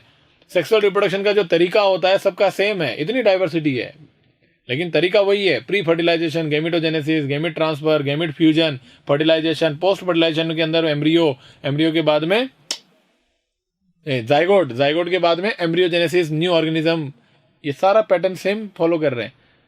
और इनमें भी जुवेनाइल फेज होती है, रिप्रोडक्टिव फेज होती है, सेनेसेंस होता है, रिप्रोडक्टिव फेज में ही ये सारा काम करते हैं। पहले रिप्रोडक्टिव ऑर्गन की मैच्योरिटी आती है, तो ये पैटर्न जो है वो सिमिलर दिख रहा है सब में, और डाइवर्सिटी भयंकर है, मॉर्फोलॉजी, एनाटॉमी, फिजियोलॉजी सभी में भयंकर डाइवर्सिटी होने के बावजूद भी पैटर्न बड़ा सेम है। तो सबसे पहले हमें पता है कि जुवेनाइल फेज होता है, एक सर्टेन एज जो होती है, एक सर्टेन टाइम पीरियड होता है जिसके अंदर वो सेक्सुअल मैच्योरिटी गेन करते हैं। तो एनिमल के लिए जुवेनाइल फेज यूज करते हैं, प्लांट के लिए वेजिटेटिव फेज यूज करते हैं, कोई बड़ी बात नहीं है। ओके, सेक्सुअल मैच्योरिटी गेन करने तक का टाइम होता है। तो सबका अपना अपना होता है भाई जुवेनाइल फेज। हमारा भी एक जुवेनाइल फेज है, हमारे ह्यूमन स्पीसीज में मेल का अलग है, फीमेल का अलग टाइम है। फीमेल जल्दी मैच्योर हो जाती है, उनका जुवेनाइल फेज कम होता है, हमारा मेल का जुवेनाइल फेज ज्यादा होता है। तो बड़ा वेरिएशन है, अलग अलग है, ठीक है। रिप्रोडक्टिव फेज के अंदर क्या होता है, रिप्रोडक्शन को शुरुआत करते हैं वो, जैसे मेल और फीमेल की रिप्रोडक्टिव फेज स्टार्ट होती है तो सेकेंडरी सेक्सुअल कैरेक्टरिस्टिक अपीयर होते हैं, वहां साइन दिखते हैं आपको। फीमेल के अंदर मेंसेस स्टार्ट हो जाता है, मेनार्की साइन दिखता है आपको उसकी मैच्योरिटी का, रिप्रोडक्टिव फेज स्टार्ट होने का, प्यूबर्टी का। प्लांट्स में कैसे दिखता है सर? एक आम का पेड़ है, हमारे घर में बो रखा है, मैं कैसे पता करूं कि ये आम का पेड़ अब जुवेनाइल फेज खत्म हो गया है, सेक्सुअल रिप्रोडक्शन के लिए रेडी है, इसमें मैच्योरिटी आ गई?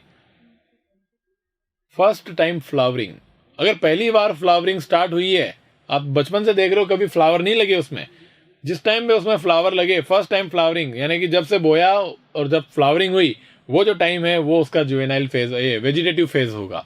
ओके सर, मैंने देखा फ्लावरिंग फर्स्ट टाइम कर लिया उसने एक पर्टिकुलर एक्स मंथ में किया, एक साल के, और मैं वेट कर रहा हूं ये अगले मंथ भी करेगा, नहीं कर रहा, फिर अगले मंथ भी करेगा, नहीं कर रहा है, लेकिन जब वापस वही महीना आया उसमें वापस फ्लावरिंग हो गई उसी प्लांट में।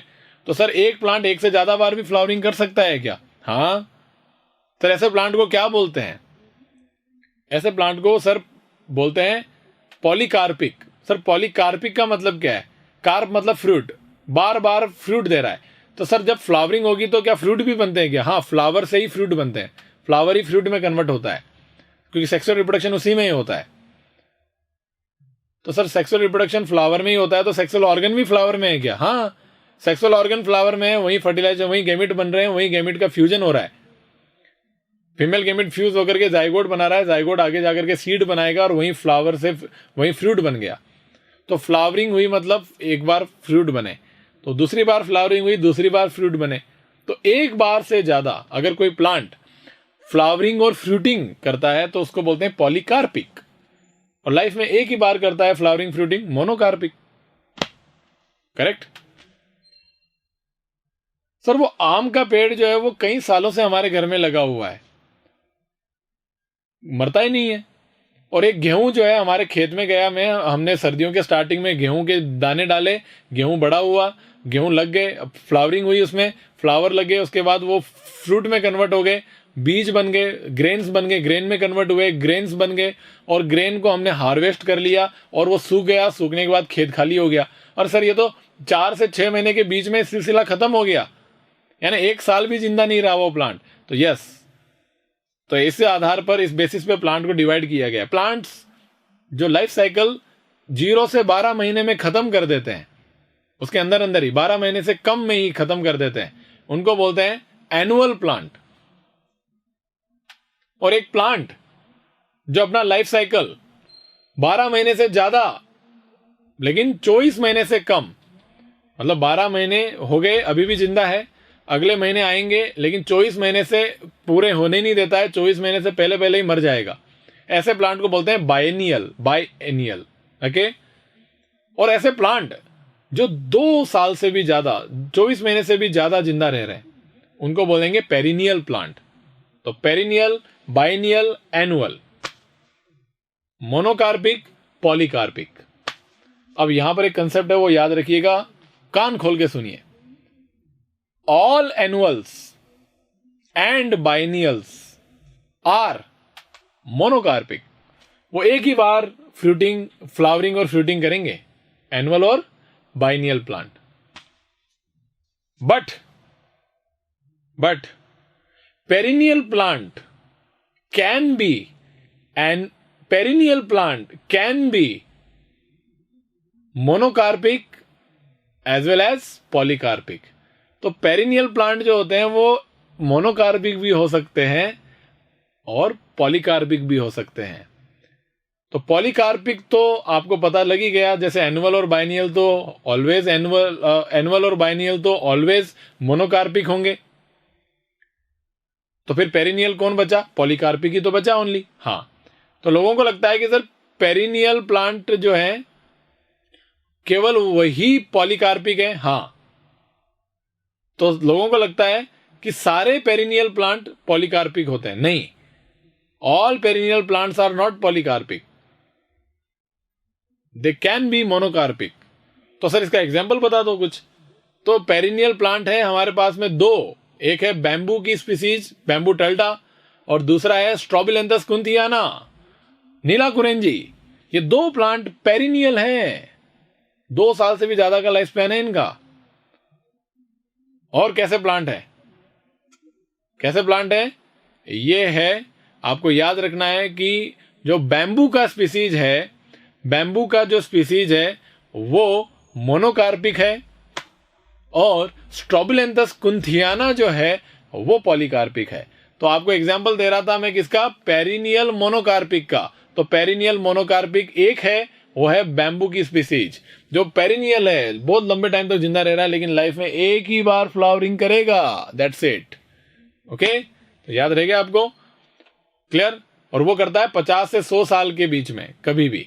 और स्ट्रोबिलेंथस कुंथियाना हर 12 साल में, 12 साल के बाद रिपीट करता है। तो 12 साल हो गया, फिर दूसरे 12 साल बाद रिपीट होगा। लेकिन ध्यान रखना स्ट्रोबिलेंथस कुंथियाना जो है वो एक ही प्लांट कई बार फ्लावरिंग करता है, तो वो पेरिनियल और पॉलीकार्पिक है।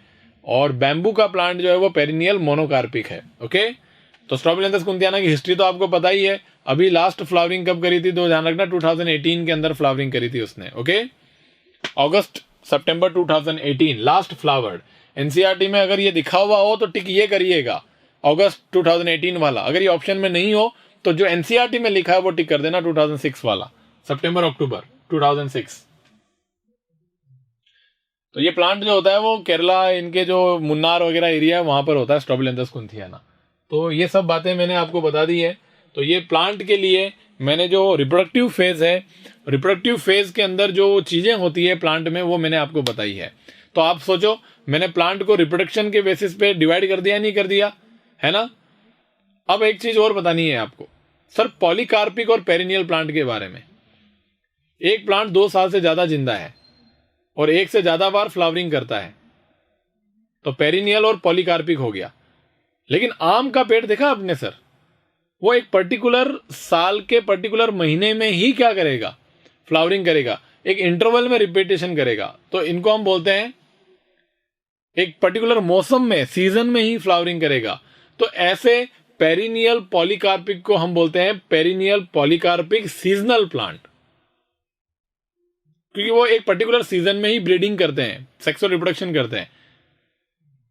पेरिनियल पॉलीकार्पिक सीजनल, तो एक टाइप तो ये हो गया पेरिनियल पॉलीकार्पिक का। दूसरा पेरिनियल पॉलीकार्पिक कंटिन्यूअस, मतलब पूरे साल भर फ्लावरिंग करते रहेंगे वो, जैसे रोज, चाइना रोज, हिबिस्कस जो हुआ है ना, ऐसे कई सारे एग्जाम्पल है। तो साल में कई बार हर मौसम में फ्लावरिंग करेंगे throughout the year. Perennial polycarpic continuous breeder, perennial polycarpic seasonal breeder. तो जो सेब है, एप्पल हुआ है ना, मैंगो हुआ है ना, जैक फ्रूट हुआ, कटहल हुआ, ये सब कैसे हैं, सीजनल है, perennial polycarpic seasonal breeders. Okay, clear. तो ये रिप्रोडक्टिव फेज आपको प्लांट्स के लिए बताया। अब रिप्रोडक्टिव फेज बताते हैं हम आपको एनिमल के लिए। तो देखिए साहब, एनसीईआरटी में लिखी हुई बातें आप पढ़ लीजिएगा। बैम्बू स्पीसीज, स्ट्रोबिलेंथस कुंथियाना, इनके लिए मैंने बता ही दिया है ना। अब आप बात करते हैं सर एनिमल हो चाहे प्लांट्स हो। अब ये जो 3 फेजेस आपको बताइए सर, आपको कैसे पता लगा, ये प्लांट में बॉडी में कैसे पता लग जाता है कि जुवेनाइल फेज खत्म हो गई, रिप्रोडक्टिव पे आ जाओ, रिप्रोडक्टिव खत्म हो गई, सेनेसेंस पे आ जाओ, फिर मरने पे आ जाओ।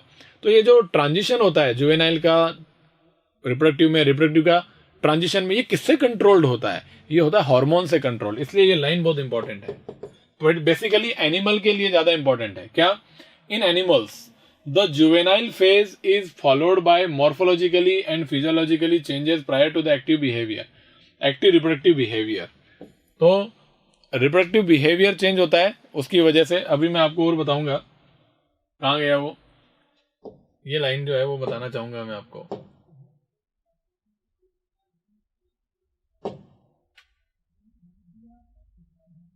ये देखो, ये देखो, इन बोथ, ये लाइन आपके लिए बहुत इंपॉर्टेंट है। ये जो अभी मैंने बताया ना, जुवेनाइल फेज, रिप्रोडक्टिव फेज और सेनेसेंस फेज। तो हालांकि मैंने जुवेनाइल फेज तो दोनों की बता दी, प्लांट और एनिमल की। रिप्रोडक्टिव फेज में अभी जो मैंने ये जितना भी ज्ञान दिया है वो सिर्फ प्लांट्स के रेफरेंस में दिया है। अभी एनिमल का रिप्रोडक्टिव फेज मैंने आपके सामने डिस्कस नहीं किया है, सेनेसेंस फेज के लिए कोई भी डिस्कस नहीं किया है। लेकिन मैं इंपॉर्टेंट बात पहले बताना चाहूंगा, तीनों फेजेस के बीच में जो ट्रांजिशन होता है, चाहे वो प्लांट में हो चाहे एनिमल में हो, तो in both plants and animals hormones are the responsible for the transition between the 3 phases. Interaction between hormones, कई तरीके के हार्मोन होते हैं, उनके बीच में इंटरैक्शन चलता रहता है। उसकी वजह से क्या होगा, interaction between hormones and certain environmental factors. तो एक एक्स हार्मोन है, ये एक्स हार्मोन बॉडी के अंदर वाई हार्मोन से, जेड हार्मोन से इंटरैक्शन तो करेगा ही करेगा, साथ ही साथ में ये एनवायरमेंटल फैक्टर्स के साथ में भी इंटरैक्शन करेगा। तो आप सोचो, ये एक्स जेड के साथ में इंटरैक्ट करके पी फंक्शन करेगा, एक्स वाई हार्मोन के साथ क्यू फंक्शन करेगा, एक्स एनवायरमेंटल कंडीशन के साथ इंटरैक्शन करके आर फंक्शन करेगा। तो पी क्यू आर ये जो फंक्शंस हैं, ये प्रोडक्ट फंक्शंस हैं जो इंटरैक्शन से रिफ्लेक्ट होते हैं बॉडी के अंदर। तो interaction between hormones and certain environmental factors regulate the reproductive process. तो ये पी क्यू आर ये जो प्रोसेस है, ये जो फंक्शन है, ये एक रिप्रोडक्टिव प्रोसेसेस को क्या करते हैं, रेगुलेट करते हैं, and the associated behavioural expressions of the organism. तो ये पी क्यू आर बॉडी में होगा, उसकी वजह से उसके रिप्रोडक्शन जो है वो कंट्रोल होगा, और रिप्रोडक्शन के टाइम पे उसके जो बिहेवियर होते हैं, वो जो बॉडी फंक्शन करती है, वो यही है, पी क्यू आर, इन्हीं का ही क्या है, रिफ्लेक्शन होता है। ओके, आगे समझ में। तो जो फ्लावरिंग हो रही है, इसका मतलब एनवायरमेंटल और हार्मोन में कोई इंटरेक्शन हुआ, उसका प्रोडक्ट एक फंक्शन हुआ, उसकी वजह से जो अपीयरेंस आ रही है, फिनोटाइप आ रहा है, वो फ्लावरिंग है। रिप्रोडक्टिव बिहेवियर चेंज होता है। जैसे सांड जो होता है, वो बारिश के दिनों में, सावन के महीने में बिल्कुल वो हो जाता है, गर्म सा हो जाता है, जिसको हम बोलते हैं कि सांड आटे में आ गया। रोडों के ऊपर पता चले गाड़ियों के भिड़ रहा है जाकर के, वो है reproductive behaviour, aggressive behaviour, testosterone. तो वो हार्मोन एनवायरनमेंट के साथ में इंटरेक्ट किया, हार्मोन के साथ इंटरेक्ट किया, वहां अंदर की तरफ में कोई प्रोडक्ट के फॉर्म में फंक्शंस हुए, जिसका एक्सप्रेशन बिहेवियर के फॉर्म में दिख रहा है आपको। ये लाइन का मतलब है। बाकी अब है आपके पास में रिप्रोडक्टिव फेज एनिमल के अंदर। भाई एनिमल में क्या पढ़ोगे रिप्रोडक्टिव फेज में? भाई जुवेनाइल फेज हो गया, सेक्सुअल ऑर्गन मैच्योर हो गए, उसमें गैमेटोजेनेसिस होने लग गया, उसमें हार्मोन बनने लगे, हार्मोन की वजह से उसके अंदर मॉर्फोलॉजी में चेंजेस आएंगे, और वो चेंजेस जो है वो सेकेंडरी सेक्सुअल कैरेक्टरिस्टिक्स होंगे, दाढ़ी मूछ आ गई, आवाज भारी हो गई, लौंडा जवान हो गया, ये सारी बात है। ठीक है जी। इंपॉर्टेंट है फीमेल के अंदर, फीमेल जो होती है उसमें रिप्रोडक्टिव चेंजेस आते हैं। तो उसमें सबसे पहले होता है मेंस्ट्रुअल साइकिल। अगर अलग अलग ऑर्गेनिज्म में अलग अलग साइकिल होते हैं, तो सर ये साइकिल क्या चीज है? भाई गैमेट बनाने के लिए होते हैं प्राइमरी सेक्स ऑर्गन। जैसे फीमेल की बात करें, ह्यूमन फीमेल की, तो उसमें ओवरीज हैं, एक पेयर ओवरी हैं एब्डोमेन में। उसमें एक पर्टिकुलर टाइम पीरियड के बाद में सेम चीज रिपीट हो रही है साइक्लिक फॉर्म में ओवरी में, और उसको कंट्रोल कर रहे हैं हॉर्मोन्स।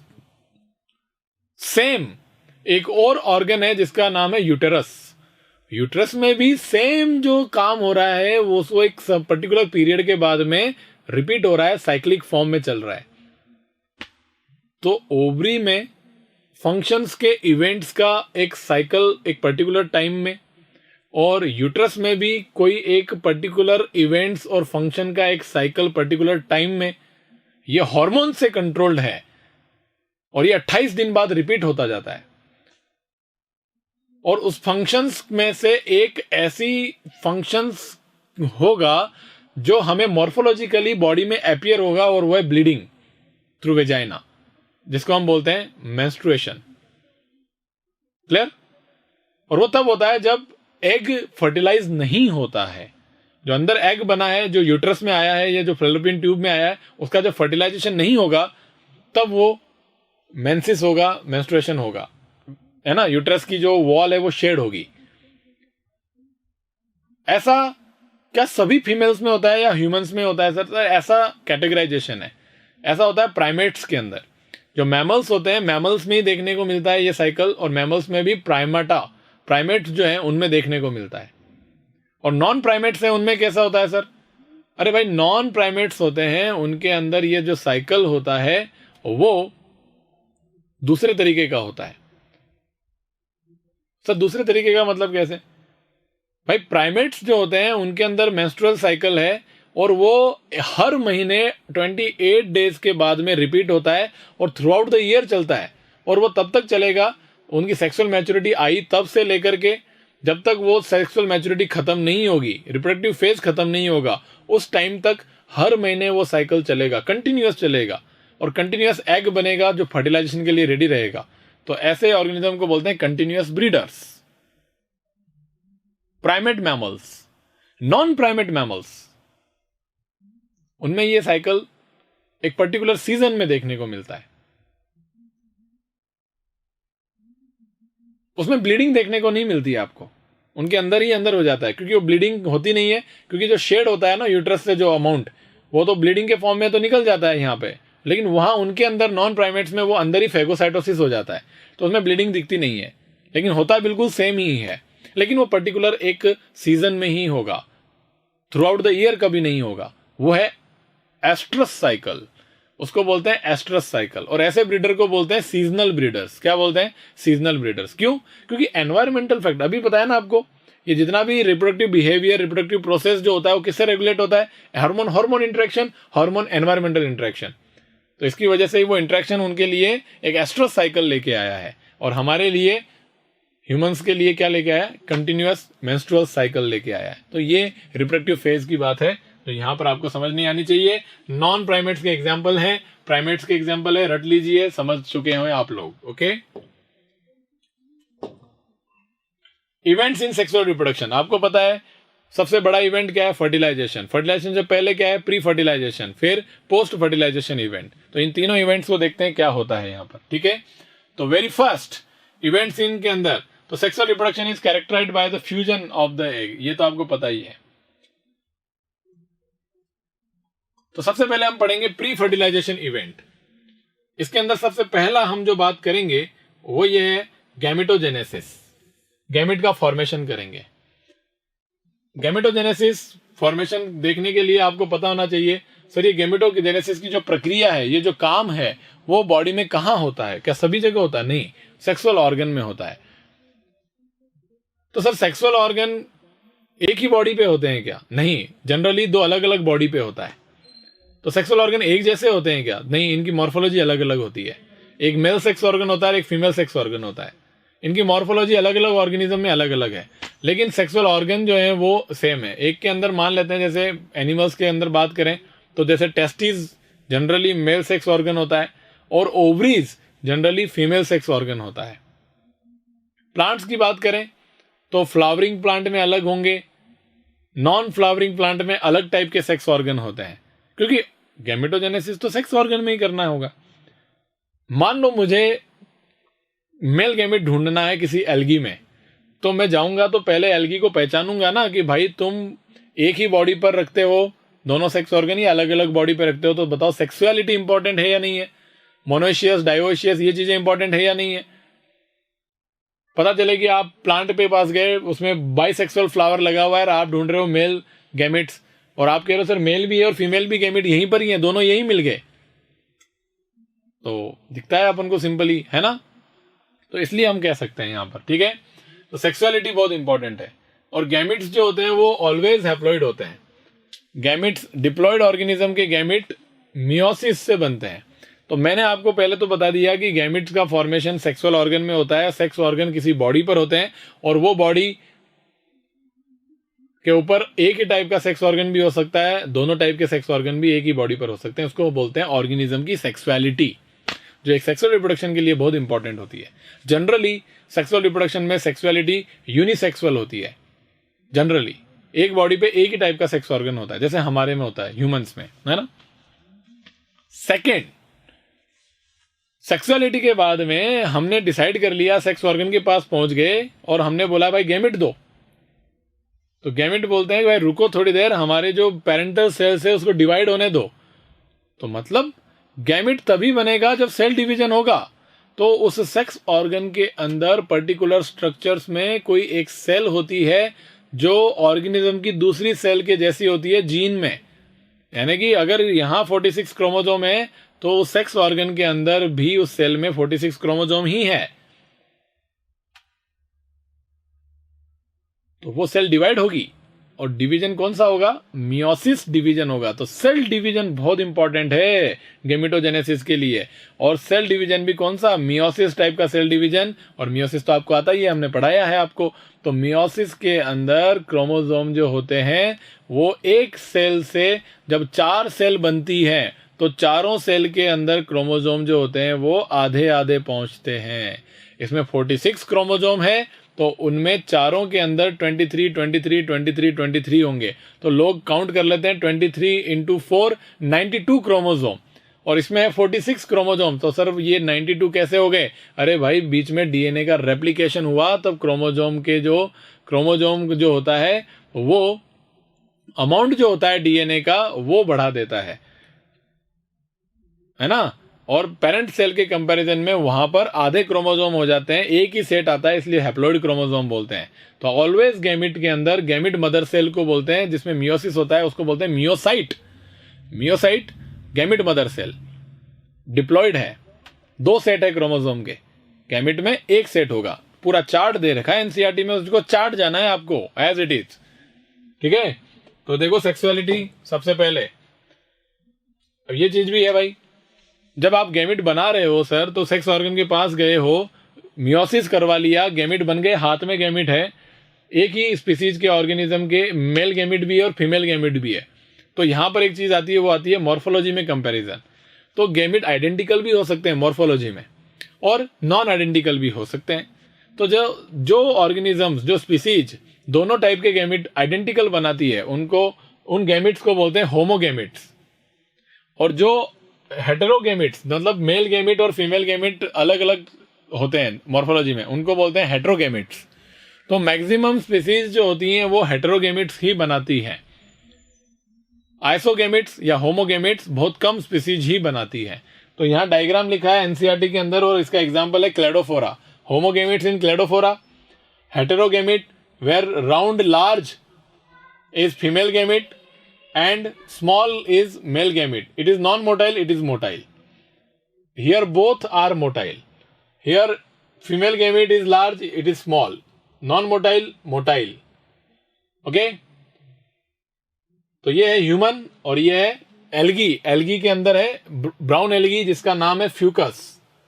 तो ये जो है फ्यूकस ब्राउन एल्गी का है, और ये ह्यूमन बींग्स का है। ये क्लेडोफोरा ग्रीन एल्गी है एक। तो ये एग्जाम्पल याद रहने चाहिए आपको। सेक्सुअलिटी इन ऑर्गेनिज्म इंपॉर्टेंट है, जिसके अंदर मैंने आपको बोला कि प्लांट जो होते हैं 2 टाइप के होते हैं, मोनोशियस, डायोशियस। अगर बाइसेक्सुअल फ्लावर वाले प्लांट हैं तो वो मोनोशियस होंगे।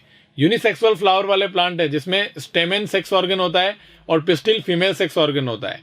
तो स्टेमेन वाले फ्लावर को बोलते हैं स्टेमिनेट फ्लावर, पिस्टिल रखने वाले फ्लावर को बोलते हैं पिस्टिलेट फ्लावर। तो अगर ये दोनों फ्लावर अलग अलग प्लांट पे है तो उसको हम डायोशियस बोलते हैं। तो डायोशियस प्लांट के एग्जाम्पल आपको पता होना चाहिए। ये देखो, some dioecious are papaya and date palm. एक और एग्जाम्पल याद रखिए, ये तो एंजियोस्पर्म है। एक जिम्नोस्पर्म का एग्जाम्पल याद रखिए आप लोग, ठीक है, और वो है साइकस। कौन है? साइकस। ठीक है, ठीक है। और मोनोशियस एक ही प्लांट के ऊपर दोनों सेक्स ऑर्गन, मतलब दोनों सेक्स ऑर्गन सेम फ्लावर पर है। और या फिर यूनिसेक्सुअल फ्लावर दोनों एक ही प्लांट पर है। स्टेमिनेट फ्लावर, पिस्टिलेट फ्लावर एक ही फ्लावर पर, या फिर स्टेमेन और पिस्टिल एक ही फ्लावर में। स्टेमिनेट फ्लावर, पिस्टिलेट फ्लावर एक ही प्लांट पर है। तो एक टाइप का मोनोशियस ये हो गया, यूनिसेक्सुअल फ्लावर वाला। दूसरा मोनोशियस कौन सा हो सकता है?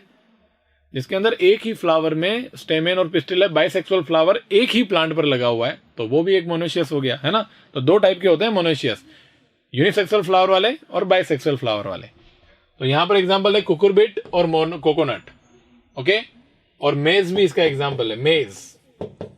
ये तो हो गया एंजियोस्पर्म। एक एग्जांपल याद रखिए मोनोशियस का, जिम्नोस्पर्म का, वो है पाइनस। कौन है?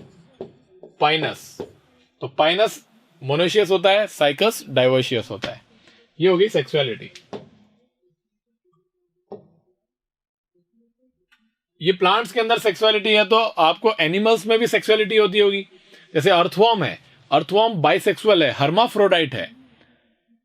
और आप सोचते होंगे कि सर अर्थवॉर्म के अंदर दोनों सेक्स ऑर्गन है, तो इसके लिए दूसरे अर्थवॉर्म की तो रिक्वायरमेंट ही नहीं होती होगी इसको, यही इसके अंदर फर्टिलाइजेशन कर देता होगा। नहीं, एक बाइसेक्सुअल हर्माफ्रोडाइट अर्थवॉर्म दूसरे बाइसेक्सुअल हर्माफ्रोडाइट अर्थवॉर्म की रिक्वायरमेंट के साथ में फर्टिलाइजेशन करता है।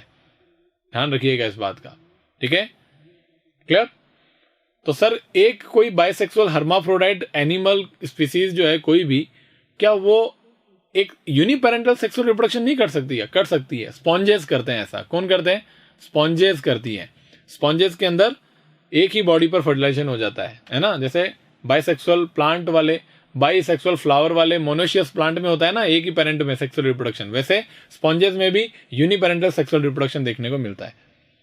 तो earthworm, sponge, tapeworm, leech are example of bisexual animal. ये एग्जाम्पल आपको याद रखने। कॉकरोच यूनिसेक्सुअल है। Earthworm bisexual, ovary testis. Cockroach unisexual, ovary testis. Chara, Chara एक ग्रीन एल्गी है। एक ग्रीन एल्गी कारा जो है वो एक मोनोशियस है। कैसी है? मोनोशियस प्लांट है। सेक्स ऑर्गन दोनों एक ही ऊपर लगे हुए हैं। फीमेल सेक्स ऑर्गन का नाम है उगोनियम, मेल का है एंथ्रीडियम। इसके दो और नाम है, globule and न्यूस्यूल।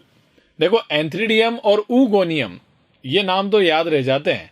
Antheridium male sex organ, उगोनियम female sex organ, लेकिन ग्लोब्यूल और न्यूस्यूल याद नहीं रहते, ये याद जरूर रखना। ग्लोब्यूल, ग्लोब्यूल गोल, ग्लोब्यूल गोल है। तो गोल कौन है? गोल ये है, और गोल कौन है? मेल सेक्स ऑर्गन है, तो ये है ग्लोब्यूल। और ये फीमेल सेक्स ऑर्गन है न्यूस्यूल। एक तो ये नाम आता है। दूसरा एक और क्वेश्चन आता है इसमें, और वो आता है कि सर इनकी पोजीशन जो है वो इस ब्रांच पर, ये छोटे से जो भी छोटी ब्रांच है इसके ऊपर इनकी पोजीशन क्या है? कौन अबाव है, कौन बिलो है? तो ध्यान रखिएगा, फीमेल अबाव होती है और मेल बिलो होता है। ओके, तो मेल नीचे है और फीमेल ऊपर है। ठीक है, तो ध्यान रखिएगा। खरबूजा चाकू पे गिरे या चाकू खरबूजे पे गिरे, कटना तो खरबूजे को ही होता है। तो मेल नीचे, फीमेल ऊपर। कारा, कारा के बाद में ये देखो भाई साहब, ये प्लांट है, ये है, ये तो फिर भी एल्गी है। एल्गी से थोड़ा एडवांस आया, ग्रीन एल्गी से एडवांस ब्रायोफाइट्स। ब्रायोफाइट्स में है लीवरवर्ट्स, लीवरवर्ट में है मार्केंशिया। मार्केंशिया ऐसा है जिसमें एंथ्रीडिया और आर्किगोनियम, बहुत सारे एंथ्रीडिया, बहुत सारी आर्किगोनियम यहां लगी हुई है। तो ये एक डंठल होता है, एक स्टॉक होता है, उसके ऊपर कई सारे फीमेल सेक्स ऑर्गन है, कई सारे मेल सेक्स ऑर्गन है, और एक ये बॉडी है, उसके बॉडी पे एक ये डंडा लगा हुआ है, एक स्टॉक है, स्टॉक के ऊपर ये जो है ना, ये ऐसे, ये कई सारी फीमेल सेक्स ऑर्गन है। तो ये कई सारी फीमेल सेक्स ऑर्गन एक डिस्टिंक्ट फ्लावर के जैसा है। तो डिस्टिंक्ट फ्लावर को पहचानना है, तो distinct flower female sex organ कई सारे मिलकर के बनाते हैं। तो एक जो आपको हरा कलर का दिख रहा है ऐसा, वो एक आर्किगोनिया है। तो ऐसी बहुत सारी आर्किगोनिया मिलेंगी तो ये फ्लावर जैसा स्ट्रक्चर बन जाएगा। इसी से ये आपको ये बॉडी पहचान में आएगी कि ये फीमेल बॉडी है और ये स्टॉक आर्किगोनियोफोर है, और उसके ऊपर कई सारी आर्किगोनिया डिस्टिंक्ट फ्लावर की तरह, एकदम क्लियर कट फ्लावर स्ट्रक्चर की तरह दिख रही है। और एक ये थोड़ी सी इनडिस्टिंक्ट, अस्पष्ट, नॉन क्लियर फ्लावर जैसे स्ट्रक्चर के अंदर ऑर्गेनाइज्ड हैं बहुत सारे एंथ्रीडिया, मेल सेक्स ऑर्गन। और ये जो डंडा है उसको बोलते हैं एंथ्रीडियोफोर, और ये जो बॉडी है वो है मेल बॉडी। और ये बॉडी जो होती है वो रूट स्टेम लीफ के अंदर डिवाइड नहीं होती, इसके लिए इसको बोलते हैं थैलस। तो ये हो गया मेल थैलस और ये हो गया फीमेल थैलस। ओके, ये भाई साहब एक फ्लावर है, प्लांट नहीं है, ये ऑर्गेनिज्म है, ये ऑर्गेनिज्म है, ये मोनोशियस ऑर्गेनिज्म है, ये डायोशियस ऑर्गेनिज्म है। लेकिन ये फ्लावर है, ये बाइसेक्सुअल फ्लावर है। ये फ्लावर जिस प्लांट पर लगेगा वो प्लांट ऑर्गेनिज्म है, और इस ऑर्गेनिज्म को बोलेंगे हम मोनोशियस ऑर्गेनिज्म। और वो कौन है ऑर्गेनिज्म, किसका प्लांट है वो है स्वीट पोटैटो का प्लांट। तो स्वीट पोटैटो का प्लांट तो हो गया मोनोशियस, क्योंकि उसमें फ्लावर कौन सा है, बाइसेक्सुअल फ्लावर है। तो ये स्टेमेन मेल सेक्स ऑर्गन और कार्पल और पिस्टिल फीमेल सेक्स ऑर्गन हो गया। तो आई थिंक आपको समझ में आ गया होगा। ये है लिवरवर्ट मार्केंशिया, ये है कारा, और ये स्वीट पोटैटो का हो गया। उधर था अर्थवर्म और कॉकरोच। तो ये हो गया सेक्सुअलिटी। सेल डिवीजन का कंसेप्ट तो मैंने बता ही दिया है आपको। एनिमल्स जैसे कि हमारे अंदर मियोसिस जिस सेल में होता है वो सेक्स ऑर्गन में प्रेजेंट होती है, जिसको हम मियोसाइट बोलते हैं, जो डिप्लॉयड होती है। उसमें डायरेक्ट मियोसिस होगा और मियोसिस से डायरेक्ट गैमेट्स बनेंगे। एक सेल से 4 गैमेट बनेंगे और चारों ही हैप्लॉइड होंगे। इस मियोसिस को बोलते हैं गैमेटिक मियोसिस, जो डायरेक्ट गैमेट बना रही है प्रोडक्ट में मियोसाइट से। लेकिन हायर प्लांट में, हमारे जितना हायर प्लांट किंगडम में है एंजियोस्पर्मिक प्लांट, एंजियोस्पर्मिक प्लांट में गैमेट्स जो बनते हैं वो डायरेक्ट सेक्स ऑर्गन के अंदर प्रेजेंट कोई सेल है मियोसाइट, उस मियोसाइट के अंदर जब मियोसिस होगा तो डायरेक्ट गैमेट नहीं बनते। इस सेक्स ऑर्गन में प्रेजेंट सेल में मियोसिस होगा मियोसाइट में, तो यहां पर प्रोडक्ट में बनेंगे स्पोर्स जो हैप्लॉइड होंगे, 4 होंगे, एक सेल से 4 स्पोर बनेंगे, हैप्लॉइड स्पोर्स। और स्पोर्स हैप्लॉइड हैं और इन स्पोर्स की सेल माइटोसिस करके क्या बनाएगी, गैमेट बनाएगी। मतलब हालांकि इधर भी गैमेट बनाने के लिए सेक्स ऑर्गन में प्रेजेंट सेल में क्या चाहिए था, मियोसिस चाहिए था, लेकिन यहां मियोसिस से डायरेक्ट गैमेट नहीं बने, पहले स्पोर बने, स्पोर से गैमेट बने। तो इसलिए यहां पर जो मियोसिस होता है उसको बोलते हैं स्पोरिक मियोसिस। तो बताइए, गैमेट बनाने के लिए ऑलवेज मियोसिस की रिक्वायरमेंट है या नहीं है? बिल्कुल रिक्वायरमेंट है। यहां स्पोरिक मियोसिस की रिक्वायरमेंट है और वहां गैमेटिक मियोसिस की रिक्वायरमेंट है मियोसाइट में। यस और नो? वहां डिप्लॉयड है और प्रोडक्ट हैप्लॉइड बनेंगे। Got it? तो प्लांट कितने भी हो, जो भी प्लांट है, उन सभी में गैमेट डायरेक्ट मियोसिस से कभी नहीं बनता, और जो एनिमल है उनमें गैमेट्स डायरेक्ट मियोसिस से बनता है, क्योंकि उनमें गैमेटिक मियोसिस होता है, प्लांट में स्पोरिक मियोसिस होता है। तो ये डिवीजन हो गया। और ये चार्ट है जो आपको चार्ट लेना है, जिसके अंदर ऑफियोग्लोसिम सबसे ज्यादा क्रोमोसोम वाला याद रखिएगा, और बाकी आपको याद रहना चाहिए एज इट इज।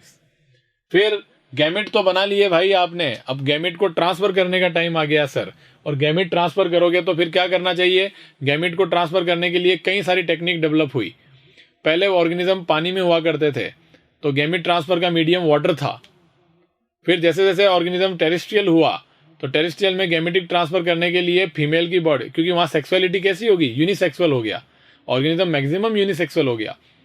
तो यहां पर यूनिसेक्सुअल ऑर्गेनिज्म को फीमेल गैमेट के पास में मेल गैमेट को पहुंचाने के लिए मेल को फीमेल के पास जाना पड़ेगा, ऑर्गेनिज्म को जाना पड़ेगा, और वहां एक पर्टिकुलर प्रोसेस डेवलप हुआ जिसको बोलते हैं सेक्स कॉपुलेशन, सेक्सुअल इंटरकोर्स, जिसकी वजह से मेल गैमेट फीमेल गैमेट की प्रोक्सिमिटी में आए।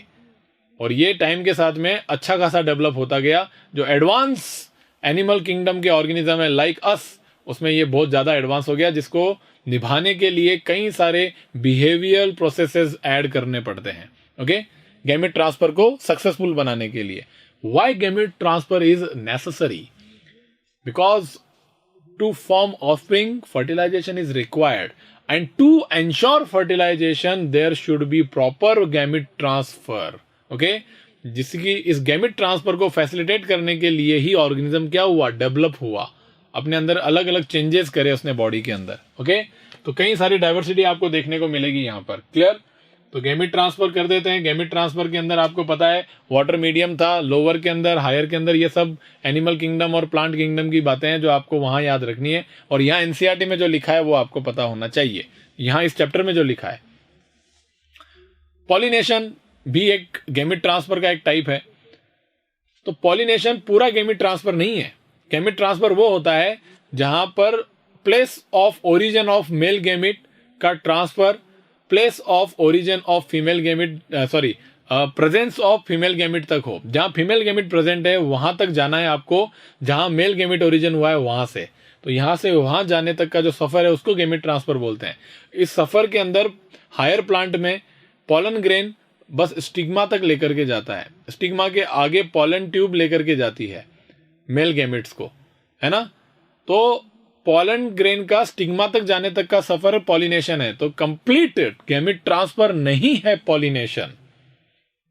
पॉलन पिस्टिल इंटरेक्शन जो होता है आगे, वो भी गैमेट ट्रांसफर का एक हिस्सा है। जब तक फीमेल गैमेट तक जाकर के फ्यूज नहीं हो जाते तब तक गैमेट ट्रांसफर रुकता नहीं है।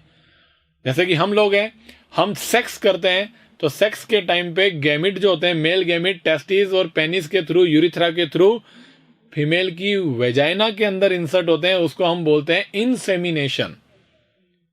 और अगर वेजाइना के अंदर अगर इंसेमिनेशन करते हैं तो हमारी बॉडी से जो सीमन बाहर निकलता है उसको हम बोलते हैं इजैक्यूलेशन। तो इजैक्यूलेशन अगर वेजाइना में हो रहा है तो उसको बोल दिया इंसेमिनेशन, बस हो गया काम। उसके आगे का सफर जो है वो आपकी बॉडी के फ्लूइड्स और बातें, स्पर्म की जो क्वालिटी है उस पर डिपेंड करेगी। तो sex is the medium of gamete transfer. एक गैमिट को ट्रांसफर कर दिया, लेकिन सिर्फ आपने सेक्स करके गैमिट सीमन अंदर डाल दिए तो क्या फर्टिलाइजेशन हो जाएगा, इसकी कोई श्योरिटी नहीं है। आगे वो स्पर्म के ऊपर डिपेंड करता है, उस फ्लूइड पे डिपेंड करता है, तो गैमिट ट्रांसफर उन पर भी डिपेंड करता है। तो फर्टिलाइजेशन को फैसिलिटेट करने के लिए कई सारी चीजें, कई सारे मॉडिफिकेशंस और इवोल्यूशन हुए हैं। ओके, तो चलिए गैमिट ट्रांसफर हो गया। अब गैमिट ट्रांसफर हो गया तो आपको पता होना चाहिए, गैमिट ट्रांसफर को एक चीज से जोड़ा जाता है, वो है गैमिट का नंबर। भाई आपको पता है कि फर्टिलाइजेशन, गैमिट का नंबर जो होता है वो फर्टिलाइजेशन पर डिपेंड करता है। आपको पता है कि बाहर फर्टिलाइजेशन होना है तो गैमिट जो है बहुत लॉस हो जाएंगे, तो मेल गैमिट का नंबर ज्यादा है, फीमेल गैमिट का नंबर भी ज्यादा है। तो दोनों का नंबर ज्यादा होगा तब जाकर के फर्टिलाइजेशन के चांसेस बनेंगे। ओके,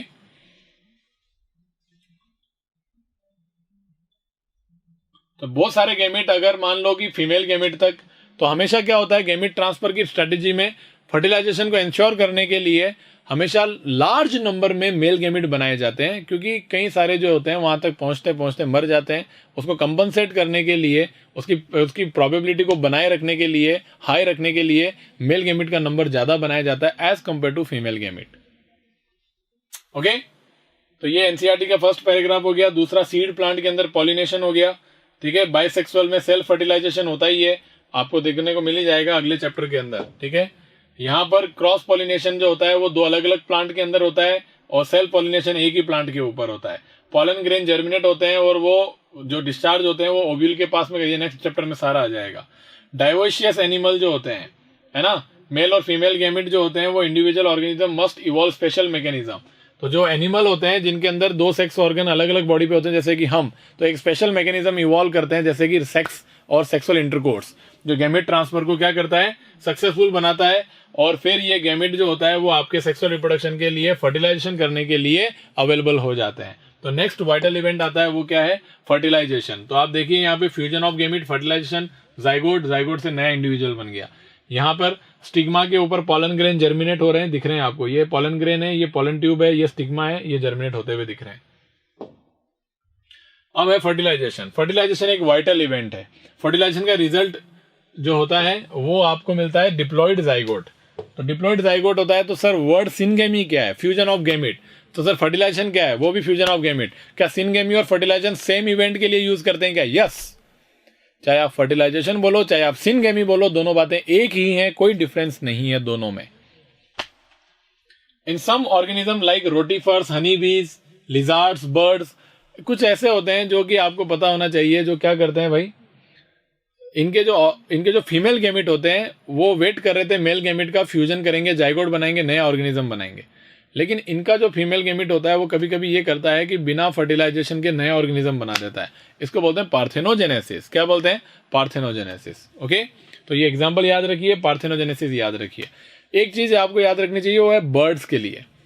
आप बताइए, बर्ड्स जो होते हैं वो सीजनल ब्रीडर होते हैं या कंटिन्यूअस ब्रीडर होते हैं? तो आप ध्यान रखना, बर्ड्स आर सीजनल ब्रीडर्स। तो सर हमारे दिमाग में आ रहा है पोल्ट्री फार्म वाली मुर्गियां, वो तो हमेशा अंडे देती हैं, तो वो भाई एफएसएच के इंजेक्शन देकर के आर्टिफिशियल एनवायरनमेंट में रख करके उनको बनाया गया ऐसा, तो वो कंटिन्यूअस ब्रीडर है। वो है कंटिन्यूअस ब्रीडर नहीं बोल सकते हम उनको हम बोलते हैं कि वो एग जो है वो कंटिन्यूअसली दे रही है। लेकिन नेचुरल एनवायरनमेंट में जो बर्ड्स रहते हैं वो कंटिन्यूअस ब्रीडर नहीं होते हैं, सीजनल ब्रीडर होते हैं, पर्टिकुलर सीजन में ही एग देते हैं वो लोग। ओके, अगर उनके एग देने के प्रोसेस में अगर मान लो कॉपुलेशन हो गया, सेक्स हो गया, तो गैमेट ट्रांसफर हो गया, तो वो फर्टिलाइजेशन हो जाएगा और अंदर जाइगोट डाल करके वो एग बाहर आ जाएगा। और अगर फर्टिलाइजेशन नहीं हुआ तो उस एग के अंदर, वो जो अंडा है उसके अंदर गैमेट होगा, फीमेल गैमेट, और वो निकाल के बाहर आ जाएगा। अनफर्टिलाइज्ड एग जो होगा वो होगा, है ना। तो ऐसे याद रखिएगा।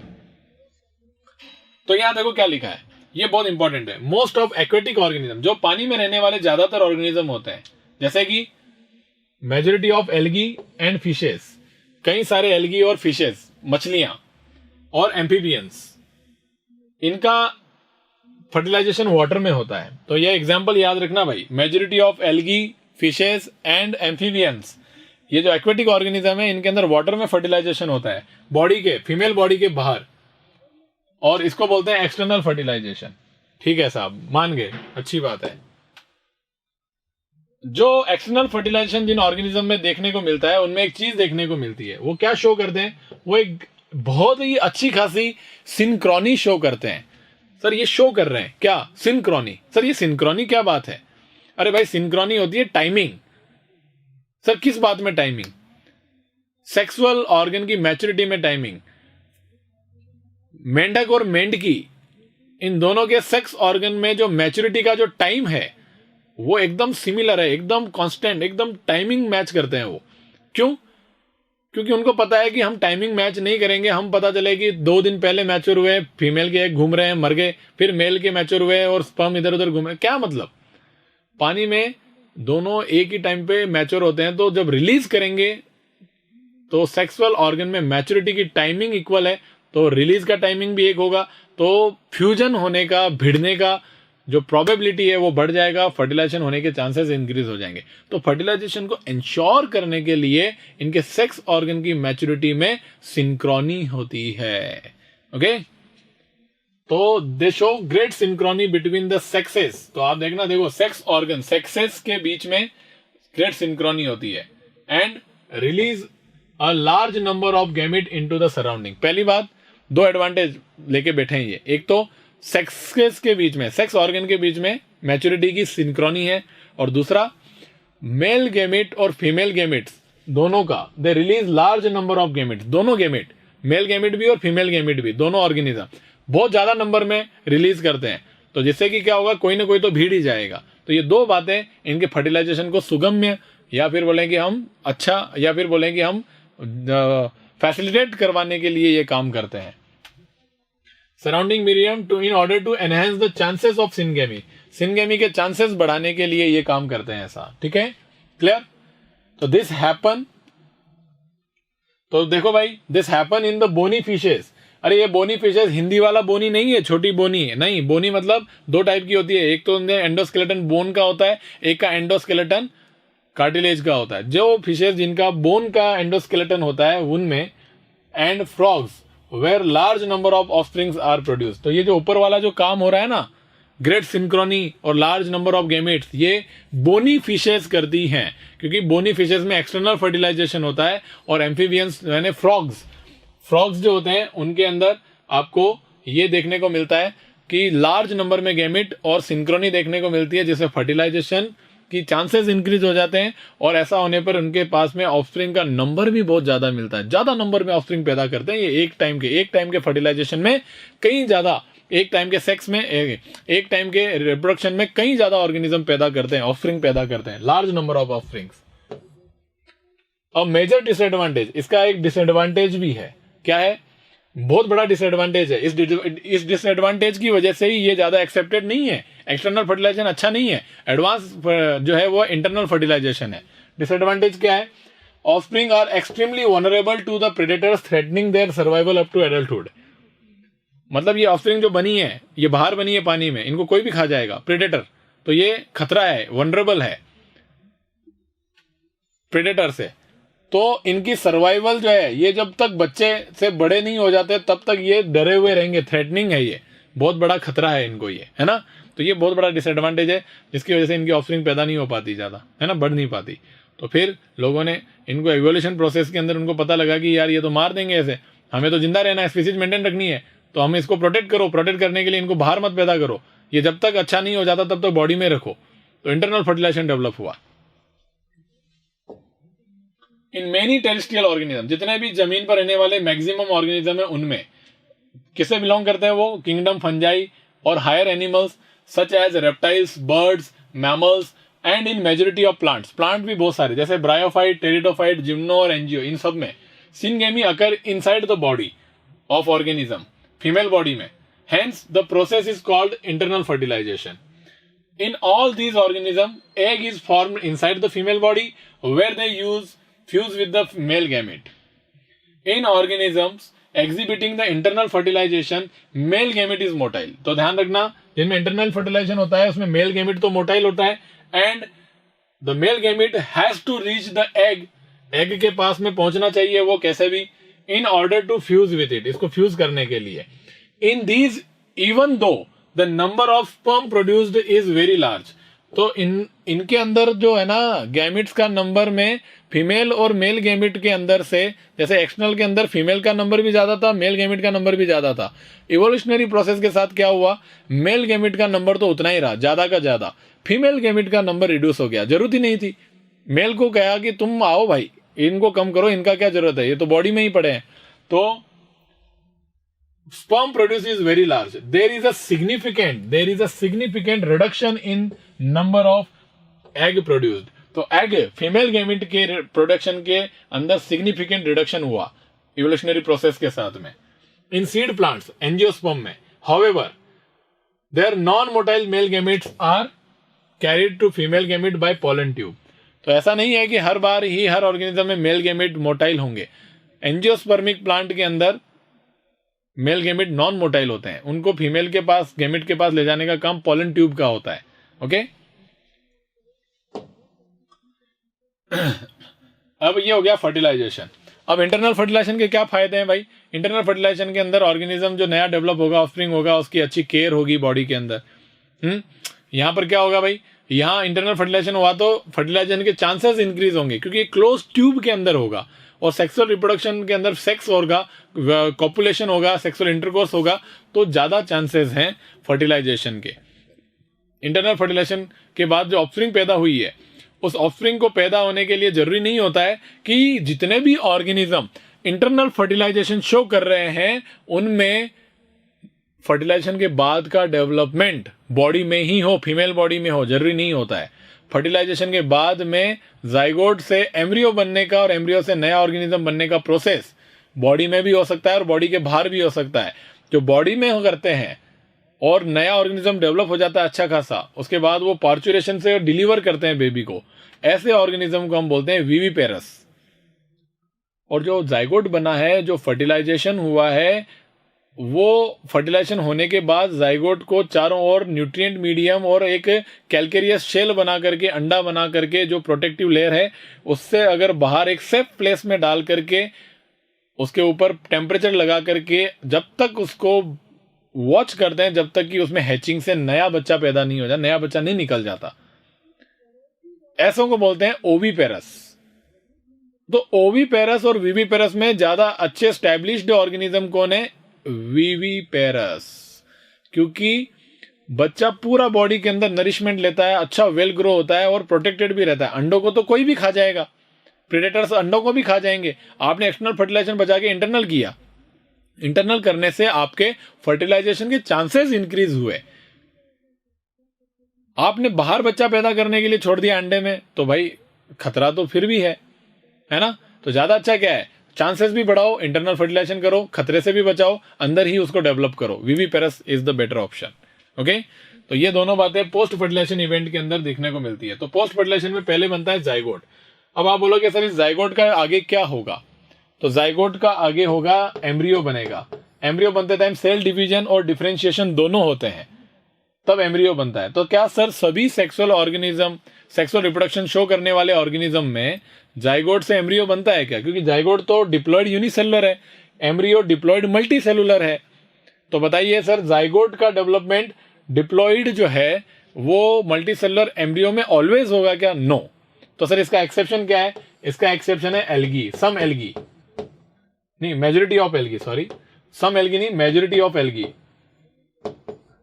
मेजोरिटी ऑफ एल्गी, एल्गी जो होते हैं मेजोरिटी के अंदर, इनमें और फंजाई, ऑल फंजाई, सभी फंजाई में और मेजोरिटी ऑफ एल्गी के अंदर क्या होता है? जाइगोट जो होता है उसमें माइटोसिस और डिफरेंशिएशन होकर के एम्ब्रियो नहीं बनता है, उनमें एम्ब्रियोजेनेसिस नहीं होता है, उनमें जाइगोट का डिवीजन होता है। तो माइटोसिस नहीं, मियोसिस होता है। क्या होता है?